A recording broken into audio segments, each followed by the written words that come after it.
ഹരേ രാമ രാമ രാമ ഹരേ ഹരേ, ഹരേ കൃഷ്ണ കൃഷ്ണ കൃഷ്ണ ഹരേ ഹരേ.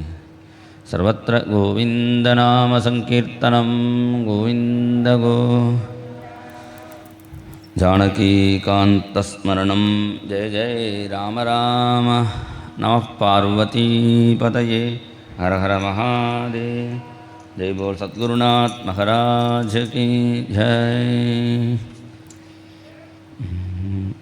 माधव कृष्णा मधुसूदन कृष्णा, माधव कृष्णा मधुसूदन कृष्णा, यादव कृष्णा यदुनंदन कृष्णा, यादव कृष्णा यदुनंदन कृष्णा, माधव कृष्णा मधुसूदन कृष्णा, माधव कृष्णा मधुसूदन कृष्णा.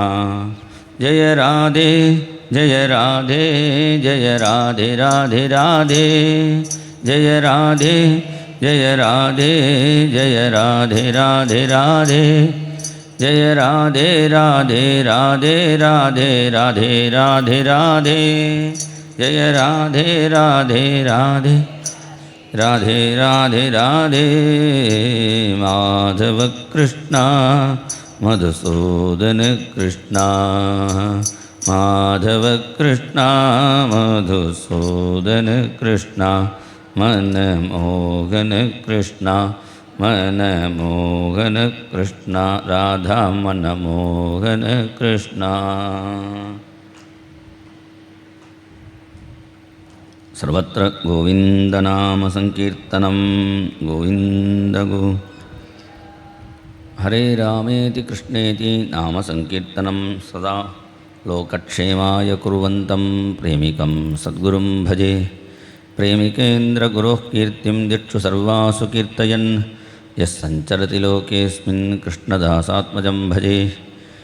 नामकीर्तनमात्रेण सुप्रसन्नं कृपानिधिं, भक्तकोलाहलं वन्दे भक्ताभीष्टफलप्रदं.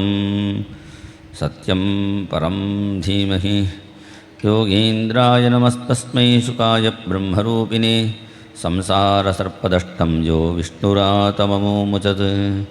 नारायणं नमस्कृत्य नरं चैव नरोत्तमं, देवीं सरस्वतीं व्यासं ततो जयमुदीरयेत्. कृष्णाय वासुदेवाय देवकी नन्दनाय च नन्दगोपकुमाराय गोविन्दाय नमो नमः. नामसङ्कीर्तनं यस्य सर्वपापप्रणाशनं, प्रणामो दुःखशमनः तं नमामि हरिं परं. स्मृते सकलकल्याणभाजनं यत्र जायते, पुरुषस्तमजं नित्यं व्रजामि शरणं हरिं. भूतैर्महद्भिर्ययिमाः पुरो विभुः, निर्माय शेते यदमोषु पूरुषः. भुङ्क्ते गुणान् षोडश षोडशात्मकः, सोऽलङ्कृषिष्टभगवान् वचांसि मे. हयग्रीव हयग्रीव हयग्रीवेति यो वदेत्, तस्य निस्सरते वाणी जह्नुकन्याप्रवाहवत्. योऽन्तः प्रविश्य मम वाचमिमां प्रसुप्तां, सञ्जीवयत्यखिलशक्तिधरस्वधाम्ना. अन्यांश्च हस्तचरणश्रवणत्वगादीन् प्राणान्नमो भगवते पुरुषाय तुभ्यम्. इन्दुकुन्दतुषाराभा भक्तचित्तानुवर्तिनी, वाणी मे रसनारङ्गे करोतु नटनं सदा. प्रेमप्रदानैकविचक्षणाभ्याम् अनन्यभक्तैरभिवन्दिताभ्यां, मदीयचित्तासनशोभिताभ्यां नमो नमः प्रेमिकपादुकाभ्यां. सर्वत्र गोविन्दनामसङ्कीर्तनं.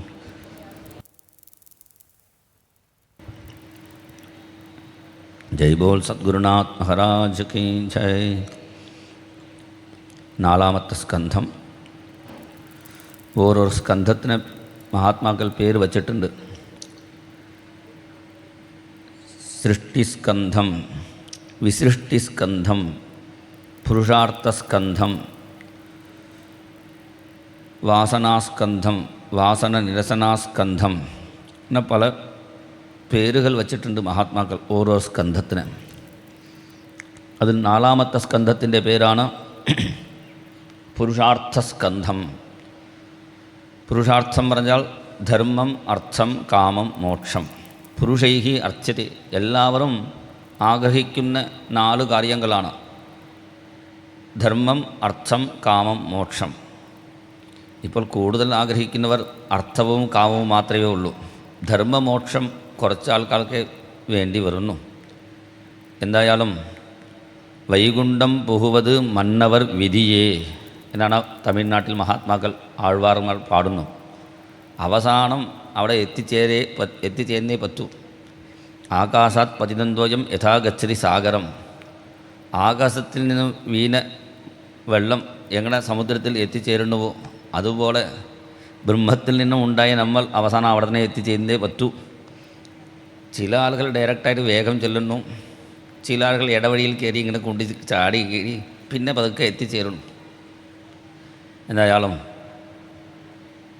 ആ പുരുഷാർത്ഥ സ്കന്ധത്തിൽ നമുക്ക് ഇപ്പോൾ വിഷയം ദക്ഷയാഗമാണ്. ആദ്യത്തെ സ്കന്ധത്തിൽ ആദ്യത്തെ 7 അധ്യായത്തിലാണ് ദക്ഷയാഗം വർണ്ണിക്കുന്നു. കാരണം ഈ കർമ്മങ്ങൾ ചെയ്യുമ്പോൾ 7 ശുദ്ധിയോട് വേണം. ദ്രവ്യം ദേശസ്തഥാ കാലഃ, ദ്രവ്യശുദ്ധി, ദേശശുദ്ധി, മന്ത്രശുദ്ധി, ഇതൊക്കെ വേണം. ആദ്യം ദേശശുദ്ധിയാണ്. നമ്മുടെ ഭാരതദേശത്തിൽ ചെയ്യുന്ന കർമ്മങ്ങൾക്ക് കൂടുതൽ പ്രയോജനം. ഞാൻ അമേരിക്കയിൽ പോയി അതിരുദ്രം ചെയ്യാൻ പോകുന്നു പറഞ്ഞാൽ അത്ര അതൊന്നും പ്രയോജനമാവുമോ സംശയം. അപ്പോൾ ഇവിടെ ഭാരതദേശമാണ് കർമ്മക്ഷേത്രം. പിന്നെ ദ്രവ്യശുദ്ധി, നല്ല ദ്രവ്യങ്ങളായിട്ട് ഭഗവാനുക്ക് സമർപ്പിക്കണം. പക്ഷേ കടയിൽ പോയി ചോദിച്ചാൽ തേങ്ങ വേണം ചോദിച്ചാൽ വീട്ടിലേക്കാണോ അമ്പലത്തിനാണോ ചോദിക്കും. വീട്ടിലേക്ക് പറഞ്ഞാൽ വലിയ തേങ്ങയും, അമ്പലത്തിനാകുമ്പോൾ ചെറിയ തേങ്ങയും കൊടുക്കും. അങ്ങനെ ആവർത്തി ആദ്യം ഭഗവാനുക്ക് വേണ്ടി നല്ല സാധനം നമ്മൾ എടുത്തു വയ്ക്കണം. പിന്നെ കാലശുദ്ധി, സന്ധ്യാവന്ദനാദി കർമ്മങ്ങൾ 4 മണിക്ക് ശേഷമേ ചെയ്യാവൂ. എനിക്ക് രാത്രി ഉറക്കം വന്നിട്ടില്ലേ പറഞ്ഞ് 12 മണിക്ക് കുളിച്ചിട്ട് ഞാൻ സന്ധ്യാവനം ചെയ്യാം എന്ന് വിചാരിച്ച് ചെയ്യാൻ പറ്റില്ല. അതെൻ്റെ കാലശുദ്ധി. ഇങ്ങനെ 7 സപ്തശുദ്ധി പ്രകീർത്തിത എന്നാണ് മഹാത്മാക്കൾ പറയുന്നു. പിന്നെ മന്ത്രശുദ്ധി, മന്ത്രം വേണ്ട വിധത്തിൽ ഉപദേശം സ്വീകരിച്ച് വേണം ചൊല്ലാൻ. ഇപ്പോൾ യൂട്യൂബിൽ പറഞ്ഞാൽ എല്ലാ മന്ത്രവും കിട്ടുന്നു. പിന്നെ യൂട്യൂബ് ആചാര്യനായി ആവില്ല. ഇപ്പോൾ എല്ലാവർക്കും യൂട്യൂബാണ് ആചാര്യൻ. പക്ഷേ നേരിട്ട് ആചാര്യൻ്റെ അടുത്ത് പഠിക്കുമ്പോഴാണ് അത് ശരിയായ വിധി. അങ്ങനെ 7 ശുദ്ധിയോട് കർമ്മങ്ങൾ ചെയ്യുമ്പോഴേ കർമ്മങ്ങൾ സഫലമാവുള്ളൂ. അത് കാണിക്കാൻ വേണ്ടിയാണ് 7 അധ്യായങ്ങളിൽ ദക്ഷയാഗമും 5 അധ്യായത്തിൽ ധ്രുവചരിത്രമും 11 അധ്യായങ്ങളിൽ പൃഥുചരിത്രമും 8 അധ്യായങ്ങളിൽ പുരഞ്ജനോപാഖ്യാനവും ഇവിടെ വർണ്ണിക്കുന്നു. അതിൽ മനുവിൻ്റെ പുത്രികളുടെ വംശമാണ് ആദ്യം വർണ്ണിച്ചു. ദേവഹൂതി കർദവൻ്റെ കഥ വർണ്ണിച്ചു. പിന്നെ മനുവിൻ്റെ മൂത്ത പുത്രിയാണ് ആകൂതി. ആകൂതിയെ രുചി എന്ന പേരിലുള്ള മഹർഷി വിവാഹം കഴിച്ചു. അവർക്ക് യജ്ഞൻ എന്ന പേരിലുള്ള ഭഗവാൻ അവതരിച്ചു. പ്രസൂതി എന്ന പേരുള്ള പെൺകുട്ടിയെ ആകൂതി ദേവഹൂതിശ്ച പ്രസൂതിരിതി വിശ്രുതാഹ. ആ പ്രസൂതിയെ ദക്ഷൻ വിവാഹം കഴിച്ചു. അവർക്ക് 16 പെൺകുട്ടികൾ ഉണ്ടായി. അതിൽ 13 പേരെ ധർമ്മദേവതയ്ക്ക് കൊടുത്തു. സ്വാഹ എന്ന പേരുള്ള പെൺകുട്ടിയെ അഗ്നിഭഗവാനുക്കും സ്വധാവിന് പിതൃക്കൾക്കും സതിയെ മഹാദേവനക്കും വിവാഹം കഴിച്ചു കൊടുത്തു. എല്ലാവർക്കും വംശപരമ്പര ഉണ്ടായി. പക്ഷേ മഹാദേവനക്ക് മാത്രം വംശം പരമ്പര ഉണ്ടായിട്ടില്ല. എന്താ കാരണം? അപ്രൗഢൈവ ആത്മനാത്മാനം അജഹാത് യോഗ സംയുത. പണ്ട് ചെറുപ്പത്തിലെ വിവാഹം കഴിക്കാറുള്ളത്. കാമം ഉണ്ടാവും മുമ്പ് തന്നെ വിവാഹം കഴിപ്പിച്ച് കഴിഞ്ഞാൽ കാമം ഉണ്ടാവുമ്പോൾ അത് പറ്റിയ ആളുടെ അടുത്തേ കാമം ഉണ്ടാവുള്ളൂ. ഇപ്പോൾ അങ്ങനെ ഇങ്ങനെ ഓടി ചാടി പോവില്ല. അതുകൊണ്ടാണ് പണ്ട് ചെറുപ്പത്തിൽ വിവാഹം ചെയ്തിരുന്നു. അപ്പോൾ ചെറിയ കുട്ടിയായിരിക്കുമ്പോൾ തന്നെ സതീദേവി ദേഹത്യാഗം ചെയ്തു പറഞ്ഞപ്പോൾ അതിന് കാരണം എന്താണെന്ന് ചോദിക്കുമ്പോഴാണ് ദക്ഷിണക്കുണ്ടായ ദ്വേഷം, മഹാദേവനോട് ഉള്ള ദ്വേഷം പറഞ്ഞ പോലാണ് വിതുര മഹാശയൻ ചോദിക്കുന്നു. ഭവേശി, കൂടുതൽ എക്കോ കേൾക്കുന്നുണ്ട്, എക്കോ ഒന്ന് കുറയ്ക്കാം. ഭവേശീലവതാം ശ്രേഷ്ഠേ ദക്ഷോ ദുഹിതൃവത്സലഃ വിദ്വേഷമകരോത് കസ്മാത് അനാദൃത്യാത്മജാം സതീം. ഭവേശീലവതാം ശ്രേഷ്ഠേ, ശീലശ്രേഷ്ഠരിൽ നല്ല ശീലമുള്ള ആളാണ് മഹാദേവൻ. ദക്ഷനും ദുഹിതൃവത്സലനാണ്. എന്തുകൊണ്ട് ദക്ഷൻ ദ്വേഷം ചെയ്തു? സാധാരണ അമ്മായിയച്ഛനക്കും മരുമകനുക്കും യുദ്ധം വഴക്ക് വരാറുണ്ട്. വിവാഹം കഴിച്ച ജാമാതാവ് അത് വേണം ഇത് വേണം ചോദിക്കും. പിന്നെ വിവാഹം കഴിച്ചു കൊടുത്താൽ എത്ര ബുദ്ധിമുട്ടാണ്. കന്യയായിട്ട് ജനിക്കുമ്പോൾ തന്നെ അച്ഛനക്ക് സങ്കടം എന്നാണ് ഒരു മഹാത്മാവ് പറയുന്നു. പിന്നെ ആ കുട്ടിക്ക് വേണ്ട ഡ്രസ്സ് എന്തൊക്കെ എല്ലാം ഡബിളാണ്. പിന്നെ വിവാഹം കഴിച്ചു കൊടുത്താലും, പണ്ടൊക്കെ വിവാഹം കഴിച്ച് കൊടുത്താൽ സമാധാനമായി, എൻ്റെ പെൺകുട്ടി വിവാഹം കഴിച്ച് കൊടുത്തല്ലോ. ഇപ്പോൾ വിവാഹം കഴിച്ച് കൊടുത്ത ശേഷമാണ് സമാധാനം ഇല്ലാതാവണം, മര്യാദയ്ക്ക് ജീവിതം കൊണ്ടുപോകണേന്ന്. അങ്ങനെ മരുമകനെ കൊണ്ട്, ജാമാതാവിനെ കൊണ്ട് ബുദ്ധിമുട്ടിയ ഒരു മഹാത്മാ ഒരു ശ്ലോകം എഴുതി. സദാ വക്രഃ സദാ ക്രൂരഃ സദാ പൂജാപ്രിയോ ഗ്രഹഃ കന്യാരാശി സ്ഥിതോ നിത്യം ജാമാത ദശമോ ഗ്രഹഃ. നമ്മളെല്ലാവരും 9 ഗ്രഹങ്ങളെ കണ്ടിട്ടുള്ളൂ. അദ്ദേഹം പറഞ്ഞു 10ാമത്തെ ഗ്രഹം കൂടിയുണ്ട്. ചില ഗ്രഹങ്ങളിൽ ഒരു പ്രത്യേക ദിവസത്തിൽ പൂജിച്ചാൽ മതി. ഞായറാഴ്ച സൂര്യനെ പൂജിച്ചാൽ മതി, തിങ്കളാഴ്ച ചന്ദ്രനെ പൂജിച്ചാൽ മതി. എപ്പോഴും പൂജ ആഗ്രഹിക്കുന്ന ഒരു ഗ്രഹമാണ് ഈ ജാമാതാവ്. സദാ പൂജാ പ്രിയോ ഗ്രഹ. ചില ഗ്രഹങ്ങൾ ചില സമയത്തിലേ വക്രമാവും ക്രൂരമായും ആവുള്ളൂ. ഇത് സദാ വക്രഹ സദാ ക്രൂരഹ. ഈ ഗ്രഹം ജാമാതാവ് ഏത് രാശിയിലാണ് നിൽക്കുന്നു ചോദിച്ചാൽ കന്യാരാശി സ്ഥിതോ നിത്യം. കന്യാ വിവാഹം കുറിച്ച് കൊടുത്തല്ലേ, കന്യാരാശിയിൽ ഇരുന്നു കൊണ്ട് എൻ്റെ ജാമാതാവ് 10ാമത്തെ ഗ്രഹമായി എന്നെ ബുദ്ധിമുട്ടിക്കുന്നു. ഒരു ജാമാതാവിനെ കൊണ്ട് ബുദ്ധിമുട്ടിയ ഒരു മഹാത്മാ എഴുതിയ ശ്ലോകമാണ്. പക്ഷേ എല്ലാവർക്കും അങ്ങനെ ഇല്ല. മഹാദേവനെ പോലെ നല്ല ജാമാതാവ് കിട്ടിയ ആൾക്കാരുമുണ്ട്. ആത്മാറാമം വേറെ ഒന്നും ചോദിക്കാത്ത ആളാണ്. കസ്തം ചരാചര ഗുരും നിർവൈരം ശാന്തവിഗ്രഹം ആത്മാരാമം കഥം ദ്വേഷ്ടി ജഗതോ ദൈവതം മഹത്. മഹാദേവനോട് ദേഷ്യമുണ്ടാവാൻ എന്താണ് കാരണം ചോദിച്ചപ്പോഴാണ് അതിൻ്റെ കാരണകഥ ഇവിടെ വർണ്ണിക്കുന്നു. പണ്ട് വിശ്വസൃക്കുകൾ എന്ന് പേരുള്ള പ്രജാപതികൾ എല്ലാവരും ഒരുമിച്ച് ചേർന്ന് യാഗം ചെയ്തു, സത്രയാഗം.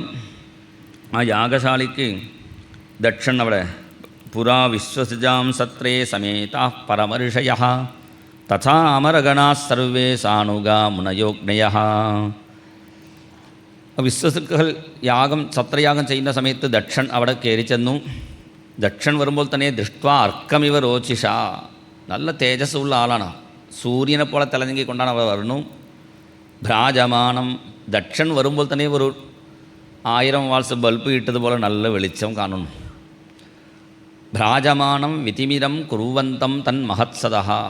ദക്ഷൻ്റെ തേജസ് കണ്ടപ്പോൾ തന്നെ എല്ലാവരും സ്വയം എഴുന്നേറ്റു. ചില ആചാര്യന്മാരെ നമ്മൾ പറയും, ആചാര്യന്മാർ കൊണ്ട് എഴുന്നേക്കൂ പറയും. ചില ആചാര്യന്മാർ വരുമ്പോൾ പറയേണ്ട ആവശ്യമില്ല, സ്വയം തന്നെ എഴുന്നേൽക്കും അവരുടെ തേജസ് കാണുമ്പോൾ. അങ്ങനെയാണ് ദക്ഷനെ കണ്ട് എല്ലാവരും എഴുന്നേറ്റു. പക്ഷേ 2 പേര് എഴുന്നേറ്റിട്ടില്ല.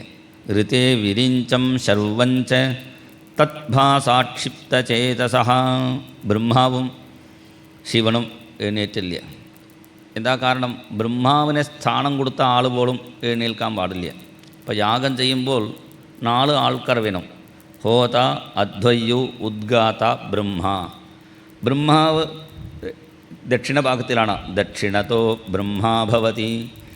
ദക്ഷിണസ്ഥാനത്തിലിരിക്കുന്ന ബ്രഹ്മാവസ്ഥാനമായിട്ട് ഒരാൾക്ക് ദർഭ എടുത്ത് ആസനം ഇട്ട് കഴിഞ്ഞാൽ പിന്നെ അദ്ദേഹം എഴുന്നേൽക്കാൻ പാടില്ല, ഇങ്ങനെ തന്നെ ഇരിക്കണം. എഴുന്നേൽക്കാനേ പാടില്ല. ബ്രഹ്മാവിൻ്റെ സ്ഥാനം കൊടുത്ത ആൾ പോലും എഴുന്നേൽക്കാൻ പാടില്ല. ചിലപ്പോൾ മറന്നു പോകും. ചില ആൾക്കാർ അത്യാവശ്യം ബാത്റൂമിന് വേണ്ടി എഴുന്നേറ്റ് പോകും. അതുകൊണ്ട് തന്നെ ഇപ്പോൾ ഒരാൾക്ക് സ്ഥാനം കൊടുക്കാറില്ലേ? ഒരു തേങ്ങയിലാണ് ബ്രഹ്മാവ് ആവാഹിച്ച് വയ്ക്കുന്നു. എന്തായാലും അത് ഓടിപ്പോകില്ലല്ലോ. ഇവിടെ തേങ്ങയിലാണ് ആവാഹിച്ച് വയ്ക്കുന്നു. അങ്ങ് ബ്രഹ്മാവിൻ്റെ സ്ഥാനം കൊടുത്ത ആൾ പോലും എഴുന്നേൽക്കാൻ പാടില്ല പറഞ്ഞാൽ, ഇവിടെ ബ്രഹ്മാസ്ഥാനത്തിൽ ബ്രഹ്മാവ് തന്നെ സ്ഥിതി ചെയ്യുന്നു. അതുകൊണ്ട് ദക്ഷണക്ക് ദേഷ്യം വന്നിട്ടില്ല. പിന്നെ പണ്ട് മകൻ വരുമ്പോൾ അച്ഛൻ എഴുന്നേൽക്കണം, അങ്ങനെ നിയമമില്ല. പണ്ട് അങ്ങനെ, ഇപ്പോൾ അങ്ങനെയില്ല. മകൻ വന്നാൽ ഏത് ഭാവത്തിലാണ് പേടിച്ചിട്ട് അച്ഛന്മാർ എഴുന്നേൽക്കേണ്ടി വരും. അപ്പോൾ അതുകൊണ്ടും അത് ശ്രദ്ധിച്ചിട്ടില്ല. പക്ഷേ മഹാദേവൻ എഴുന്നേൽക്കാതിരുന്നപ്പോഴാണ് ദേഷ്യം വന്നു. മഹാദേവൻ്റെ ആസനം അവിടെ എവിടെയോ മാറിയില്ല. പ്രാങ്നിഷണ്ണം, സ്വന്തം ഇത് ദക്ഷൻ്റെ നേര് സീറ്റിലാണ്. പ്രാങ്നിഷണ്ണം മൃഡം ദൃഷ്ട്വാ നാമൃഷ്യത്തദനാദൃത. പെട്ടെന്ന് ദേഷ്യം വന്നു. ഉടനെ മൈക്കെടുത്ത് വിളിച്ച് പറയാൻ തുടങ്ങി. ആദ്യം മൈക്കെടുത്ത് വിളിച്ച് പറയുന്നവർ ദേഷ്യമുള്ള ആളൊക്കെ എങ്ങനെയാണ് തുടങ്ങുള്ളൂ? ഞാൻ ഒരാളോട് അസൂയ എനിക്ക് ഇല്ല, എനിക്ക് മത്സര്യം ഇല്ല, എന്നാലും അയാൾ എങ്ങനെയാണ് അറിയാവോ? അങ്ങനെ തുടങ്ങുള്ളൂ. അതുപോലെയാണ് ഇവിടെ സാധൂണാം, ആ സജ്ജന ചരിത്രമാണ് പറയാൻ പോകുന്നു. സാധൂണാം ബ്രുവതോ വൃത്തം ന അജ്ഞാനാത്ത് നച്ച മത്സരാത്ത്. അജ്ഞാനം കൊണ്ടോ മാത്സര്യം കൊണ്ടോ ഞാനിപ്പോൾ പറയുന്നില്ലേ, സജ്ജനങ്ങൾ എങ്ങനെ ഇരിക്കണം അത് അറിയാത്ത ആളാണ് ഈ മഹാദേവൻ. അയന്തു ലോകപാലാനാം യശോഘ്ന. ലോകപാലകന്മാരുടെ യശസ്സുവൊക്കെ ഇല്ലാതാക്കുന്നു. എന്താ അർത്ഥം? മഹാദേവൻ്റെ യശസ് വന്നപ്പോൾ ബാക്കിയാളുടെ പേര് ഇല്ലാതായി. അത് മാറ്റി പറയുന്നു, അത്രയേ ഉള്ളൂ. അപത്രപഹ, ലജ്ജയില്ലാതിരിക്കുന്നു, വസ്ത്രം പോലും ഇല്ലാതെ ജീവിക്കുന്നു, നല്ല മാർഗത്തിൽ പോകണില്ല. എൻ്റെ ശിഷ്യൻ കൂടിയാണ്. ഈശാന സർവവിദ്യാനാം ഈശ്വര സർവദേഹിനാം. മന്ത്രം മഹാദേവനെക്കുറിച്ചുള്ള മന്ത്രം ദക്ഷനാണ് പഠിപ്പിച്ചത് എന്നാണ് തോന്നുന്നു. പക്ഷേ ഇവിടെ കാരണം പറയുന്നു, എൻ്റെ പെൺകുട്ടിയെ വിവാഹം കഴിച്ചത് കൊണ്ട് എനിക്ക് ശിഷ്യനാണ്. എന്മേ ദുഹിതുരഗ്രഹീത് അതഃ ഏഷമേ ശിഷ്യതാം പ്രാപ്ത. എനിക്ക് എൻ്റെ പെൺകുട്ടിയെ വിവാഹം കഴിച്ചു കൊടുക്കാൻ താല്പര്യമില്ല. അച്ഛൻ പറഞ്ഞത് അനുസരിച്ചിട്ടാണ് ഞാൻ ചെയ്തു. ഈ സതിയെ കൊടുത്തു. എൻ്റെ പെൺകുട്ടിയെ കണ്ണ് എങ്ങനെയാണ്? മൃഗശാഭാക്ഷ്യാഹ, നല്ല മാണിൻ്റെ കണ്ണ് പോലെ നല്ല കണ്ണാണ്. മഹാദേവൻ്റെ കണ്ണോ മർക്കടലോചനഹ, കുരങ്ങൻ്റെ കണ്ണനാണ്, കുരങ്ങ് പോലെയുള്ള കണ്ണാണ്. ഇങ്ങനെയൊക്കെ ദക്ഷൻ പറഞ്ഞത കാര്യം ഞാൻ പറഞ്ഞപ്പോൾ എനിക്ക് പാപം ഉണ്ടാകുമോ സംശയം. പിന്നെ ക്രിയകൾ ഒന്നുമില്ല. ആദ്യം വിവാഹം കഴിച്ച് കൊടുത്ത ശേഷം ഗൃഹപ്രവേശം ഒന്ന് നടത്താറുണ്ട്. ചോദിച്ചു, ഗൃഹപ്രവേശം എവിടെയാണ്? ശ്മശാനത്തിലേക്കാണ്. അവസാന യാത്ര എവിടെയാണോ അവിടെയാണ് ഗൃഹപ്രവേശം പറയുന്നു. ആദ്യത്തെ യാത്ര ഗൃഹത്തിലല്ലേ ആവേണ്ടത്, ശ്മശാനത്തിലാണ് താമസം. പിന്നെ കൂട്ടുകാർ ആരാണ്? ഭൂതങ്ങളും പ്രേതങ്ങളും. ഇവരുടെ ഇടയിൽ എൻ്റെ പെൺകുട്ടി എങ്ങനെ ജീവിക്കുന്നുവോ? സന്ധ്യാസമയം ആയാൽ പിന്നെ ഒന്നും പറയാൻ പറ്റില്ല. ആ ശ്മശാനത്തിൽ കോറസ് പാടാൻ ഭൂതങ്ങളും കൂടെ ആടാൻ പിശാചങ്ങളും എല്ലായിടത്തും ജയ് ജയ് ബോലോ നാരായണ, ജയ് ജയ് വിഠല, ബോലോ നാരായണ, ജയ് ജയ് വിഠല, ലക്ഷ്മീ നാരായണ രംഗ രംഗ വിഠല, ലക്ഷ്മീ നാരായണ രംഗ രംഗ ഗോവിന്ദ വിഠല, ഗോപാല വിഠല, ഗോവിന്ദ വിഠല, ഗോപാല വിഠല, ശ്രീരംഗ വിഠല, പാണ്ഡുരംഗ വിഠല, ശ്രീരംഗ വിഠല, പാണ്ഡുരംഗ വിഠല, ബോലോ നാരായണ, ജയ് ജയ് വിഠല, ബോലോ നാരായണ, ജയ് ജയ് വിഠല, ജയ് ജയ് വിഠല, ജയ് ജയ് വിഠല, ജയ് ജയ് ജയ് വിഠല, ജയ് ജയ് ജയ് വിഠല, ജയ് ജയ് ജയ് ജയ് വിഠല, ജയ് ജയ് ജയ് ജയ് വിഠല. എല്ലാവരും വൃത്തം വയ്ക്കുന്നു. മര്യാദയ്ക്ക് ഞാൻ വെളിച്ചെണ്ണ നിറച്ച് വാങ്ങി കൊടുത്തിട്ടുണ്ട്. കേരളത്തിൽ നിന്ന് ഒറിജിനൽ വെളിച്ചെണ്ണ. അത് തലയിൽ തേക്കാറേ ഇല്ല. എപ്പോഴും ജടയെ ധരിച്ചു കൊണ്ടിരിക്കുന്നു. പ്രേതാവാസേഷു ഘോരേഷു പ്രേതൈഹി ഭൂതഗണൈർവൃത അടതി ഉന്മത്തവന്നഗ്ന. നല്ല ചീപ്പ് വാങ്ങിയിട്ടുണ്ട്, വിവാഹ സമയത്ത് നല്ല ചീപ്പ് വാങ്ങി കൊടുത്തിട്ടുണ്ട്. എന്നിട്ട് ഒരു ദിവസം പോലും അത് മര്യാദയ്ക്ക് വാരാറില്ല. കേശങ്ങളൊക്കെ വ്യുക്തകേശ ഹസന്ന് രുദന്ന്, നല്ല പാൺസ് പൗഡർ വാങ്ങി കൊടുത്തിട്ടുണ്ട്, അത് പൂശാറില്ലേ. ചിതാഭസ്മകൃതസ്നാന, ശവത്തെ കത്തിച്ച ശേഷം അതിൻ്റെ ഭസ്മം എടുത്ത് അതിൽ സ്നാനം. പ്രേതസ്രം, നല്ല സുവർണമാളമൊക്കെ ധരിപ്പിച്ചതാണ് കല്യാണ സമയത്ത്, അതൊക്കെ ഉപേക്ഷിച്ച് പ്രേതത്തിലിരിക്കുന്ന നറമ്പുണ്ടേ അതാണ് ധരിച്ചിരിക്കുന്നു. പ്രേതസ്രംഭൂഷണ, അസ്ഥികൾ ധരിച്ചിരിക്കുന്നു. പേര് ശിവന് പേരേ ഉള്ളൂ. ശിവാപദേശോ ഹ്യശിവ മത്ത മത്തജനപ്രിയ. ഇങ്ങനെ ശിവൻ്റെ തത്വം ഒന്നും മനസ്സിലാക്കാതെ പറയുന്നു. ഇതേപോലെയാണ് മഹാദേവനോട് ദക്ഷൻ എന്തൊക്കെ പറഞ്ഞുവോ അത് നോട്ട് ചെയ്തു വച്ചു മഹാദേവൻ. ആർക്കെ എന്തെങ്കിലും കുറ്റം പറഞ്ഞാൽ എതിർത്ത് പറയാനേ പാടില്ല, അത് നോട്ട് ചെയ്യണം. അതൊക്കെ ശരിയാണോ നോക്കിയിട്ട് തിരുത്താൻ പുറപ്പെടണം. അതാണ് നല്ല മഹാദേവനക്ക് അത് യൂസായി.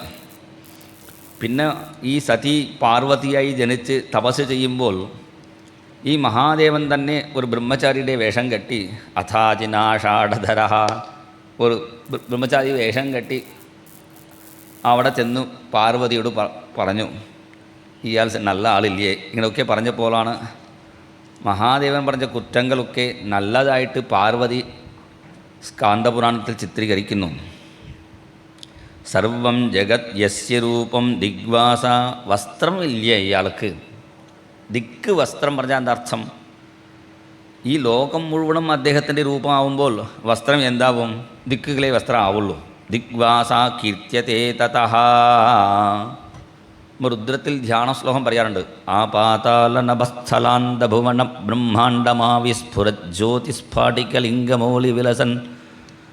ഈ രുദ്രധ്യാനത്തിൽ ആപാതാല നഭസ്ഥലാന്തഭുവന ബ്രഹ്മാണ്ഡം, ഈ ലോകം മുഴുവനും നോക്കുമ്പോൾ അത് വലിയ ശിവലിംഗമാണ്.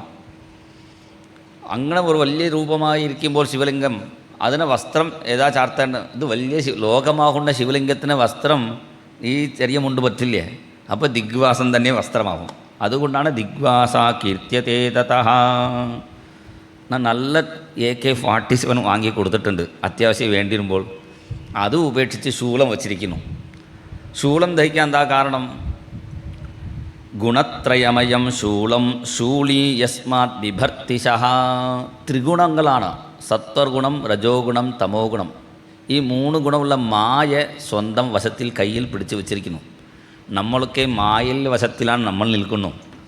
മായ സ്വന്തം വശത്ത് കയ്യിൽ പിടിച്ച് നിൽക്കുന്നു. അതാണ് ശൂലം ധരിച്ചിരിക്കുന്നു മഹാദേവൻ. ശ്മശാനം ചാപി സംസാരഃ തദ്വാസി കൃപയാർത്ഥിനാം. ശ്മശാനത്തിൽ വസിക്കുന്നു പറഞ്ഞാൽ എന്താർത്ഥം? ശരിക്കും ഈ സംസാരം തന്നെ ശ്മശാനം, മഹാശ്മശാനം. കാശി ക്ഷേത്രത്തെക്കുറിച്ച് പറയുമ്പോൾ അത് മഹാശ്മശാനമാണ്. എപ്പോഴും ചിത കത്തിക്കൊണ്ടിരിക്കണം. അപ്പോൾ ഈ അവിടെ വിശ്വനാഥനക്ക് നേദ്യം കിട്ടുള്ളൂ. അതുകൊണ്ട് തന്നെ ആ ഭാഗത്തേക്കുള്ള എല്ലാവരും നോൺ സ്റ്റോപ്പായിട്ട് അവിടെ കത്തിച്ചു കൊണ്ടിരിക്കും. പിന്നെ അവിടെ കത്തിച്ച ശേഷം ഒറിജിനൽ ചിതാഭസ്മം അവിടെ അഭിഷേകം നടത്തും. കാശി മാത്രമില്ല, ഉജ്ജയിനിയിൽ സ്ഥലമുണ്ട്, അവിടെ ഈ രാത്രി പ്രത്യേക ഭസ്മാഭിഷേകം നടത്താറുണ്ട്. അത് കാണണമെങ്കിൽ ആധാർ കാർഡൊക്കെ കൊടുത്ത് സ്പെഷ്യൽ ടിക്കറ്റ് മേടിച്ച് പോയാൽ ശ്മശാനത്തിൽ നിന്ന് ഒറിജിനൽ ഭസ്മം കൊണ്ടുവന്ന് അത് അഭിഷേകം നടത്തുന്നത് നമുക്ക് കാണാം. അത് വലിയ ചടങ്ങാണ്. അതുപോലെ നേപ്പാളത്തിൽ പശുപതിനാഥ് ചെന്നാൽ, ഞാൻ പശുപതിനാഥ് തൊഴുതാൻ പോയി, തിരിച്ചു വരുമ്പോൾ ടിക്കറ്റ് ഫ്ലൈറ്റിലില്ല. ടിക്കറ്റ് അവിടെ എൻ്റെ സ്വന്തം കഥയായാലും പറയാം. 3 ഫ്ലൈറ്റാണ്. നേപ്പാളത്തിൽ നിന്നും ഡൽഹി, ഡൽഹിയിൽ നിന്നും ചെന്നൈ, മെഡ്രാസിൽ നിന്നും കോഴിക്കോട്, മംഗളൂരിലേക്ക് ചെന്നിട്ട് പിന്നെ കൈതപ്പുറത്തിൽ സപ്താഹം. അങ്ങനെ പ്ലാൻ ചെയ്തിട്ടാണ് ഞാൻ പോയത്. പക്ഷേ അവിടെ ആധാർ കാർഡ് ഒന്നും പറ്റില്ല. റേഷൻ കാർഡെന്നോട് പറയുന്നുണ്ടല്ലോ, അത് കാണിച്ചാലേ ഫ്ലൈറ്റിൽ കയറ്റുള്ളൂ. ഞാൻ ആധാർ കാർഡ് എന്തോ ഡ്രൈവിംഗ് ലൈസൻസ് കാണിച്ചു, അത് പറ്റില്ല പറഞ്ഞു. പിന്നെ എന്തായി, ഞാൻ അവിടെ തന്നെ ഒരു ദിവസം നിന്നു. ദർശനം ചെയ്യിച്ച പണ്ഡിറ്റ്ജി സ്വന്തം വീട്ടിൽ ഭക്ഷണം കൊടുത്തു. അപ്പോൾ അത് കാണാൻ വേണ്ടി പശുപതിനകത്ത് അമ്പലം തൊഴുത് താഴോട്ട് ഒരു നദി ഒഴുകി ഓടുന്നു. നദി എന്താണ് നോക്കുമ്പോഴാണ് ഒരു നദിയാണ്, പക്ഷേ നദിയുടെ രണ്ട് വശവും ചവം കത്തിച്ചു കൊണ്ടിരിക്കുന്നു. അതിൻ്റെ പുകയാണ് ഇങ്ങോട്ട്. എന്താ പുക വരണുണ്ടോ ഞാൻ നോക്കുമ്പോഴാണ് ആ പുകയാണ് മഹാദേവനക്ക് എപ്പോഴും. ആ ഭസ്മമാണ് അഭിഷേകം. പശുപതിനാഥിലും ശ്മശാനത്തിലാണ് താമസം. എന്താ കാരണം? ഭഗവാന്റെ കാരുണ്യം. മഹാദേവനെപ്പോലെ ഒരു കാരുണ്യമുള്ള ഒരു ദൈവം ലോകത്തിലില്ലേ. മഹാദേവൻ ഇങ്ങനെ കാത്തിരിക്കുന്നു. പ്രദോഷമെങ്കിലും ഒരു ദിവസം വരുമോ, ഇല്ലെങ്കിൽ ശിവരാത്രി ദിവസമെങ്കിലും കൊല്ലത്തിൽ ഒരു ദിവസം വരുമോ, ഇങ്ങനെ ഏറ്റുമാനൂപ്പൻ കാത്ത് നിൽക്കുന്നു. എന്നിട്ടും വരാത്ത ആൾക്ക് വേണ്ടി മഹാദേവൻ ആലോചിച്ചു, ഇയാൾ വന്നില്ലെങ്കിലും കുഴപ്പമില്ലേ, ഇയാൾ വരേണ്ട സ്ഥലത്തേക്ക് നമ്മൾ അങ്ങോട്ട് പോവാം. എന്നാൽ അവസാനം എല്ലാവരും അങ്ങോട്ട് എത്തിയില്ലെങ്കിൽ നാലാൾ കൊണ്ടാക്കും. അപ്പോൾ നമ്മൾ മഹാദേവൻ്റെ അമ്പലത്തിൽ തൊഴാൻ പോവാത്തവർക്ക് വേണ്ടിയാണ്, എല്ലാവരെയും അനുഗ്രഹിക്കാൻ വേണ്ടിയാണ് മഹാദേവൻ ശ്മശാനത്തിലേക്ക് താമസം മാറ്റി. അവിടെ കത്തിച്ച ശേഷം ആ ഭസ്മം സ്വന്തം ശരീരത്തിൽ ഇട്ട് എൻ്റെ ബന്ധം അയാൾക്കും ഉണ്ടെന്നും മുക്തി കൊടുക്കുന്നു. അതുകൊണ്ടാണ് മഹാദേവൻ ശ്മശാനത്തിൽ താമസിക്കുന്നു.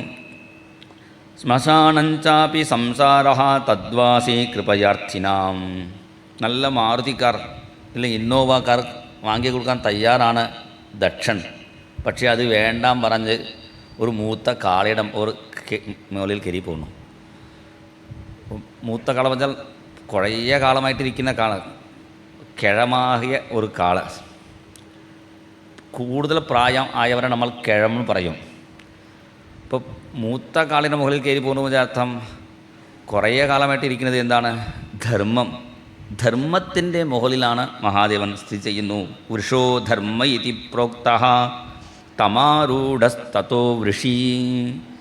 ധർമ്മമാകുന്ന വൃഷഭത്തിൽ കയറിയിരിക്കുന്നു. അതാണ് ശിവക്ഷേത്രത്തിലൊക്കെ നമുക്ക് പോയാൽ കാണാം, മുന്നിൽ ഒരു നന്ദിയും പിന്നെയാണ് ശിവൻ. ശിവക്ഷേത്രം തൊഴാൻ പോകുമ്പോൾ നിയമങ്ങളൊക്കെ ഉണ്ട്. ആദ്യം നന്ദികേശനോട് പ്രാർത്ഥിക്കണം. നന്ദികേശ മഹാഭാഗ ശിവധ്യാനപരായണ ഉമാശങ്കര സേവാർത്ഥം അണുജ്ഞാം ധാതുമർഹസി. നന്ദിയുടെ ചെവിയിൽ പോൽ പറയണം. ഇപ്പോൾ എന്താ പറയുന്നു? നമ്മുടെ ദുഃഖം മുഴുവൻ നന്ദിയുടെ ചെവിയിലാണ്. ഇത് പറഞ്ഞോളൂ. അത് പറയേണ്ട ആവശ്യമില്ലേ?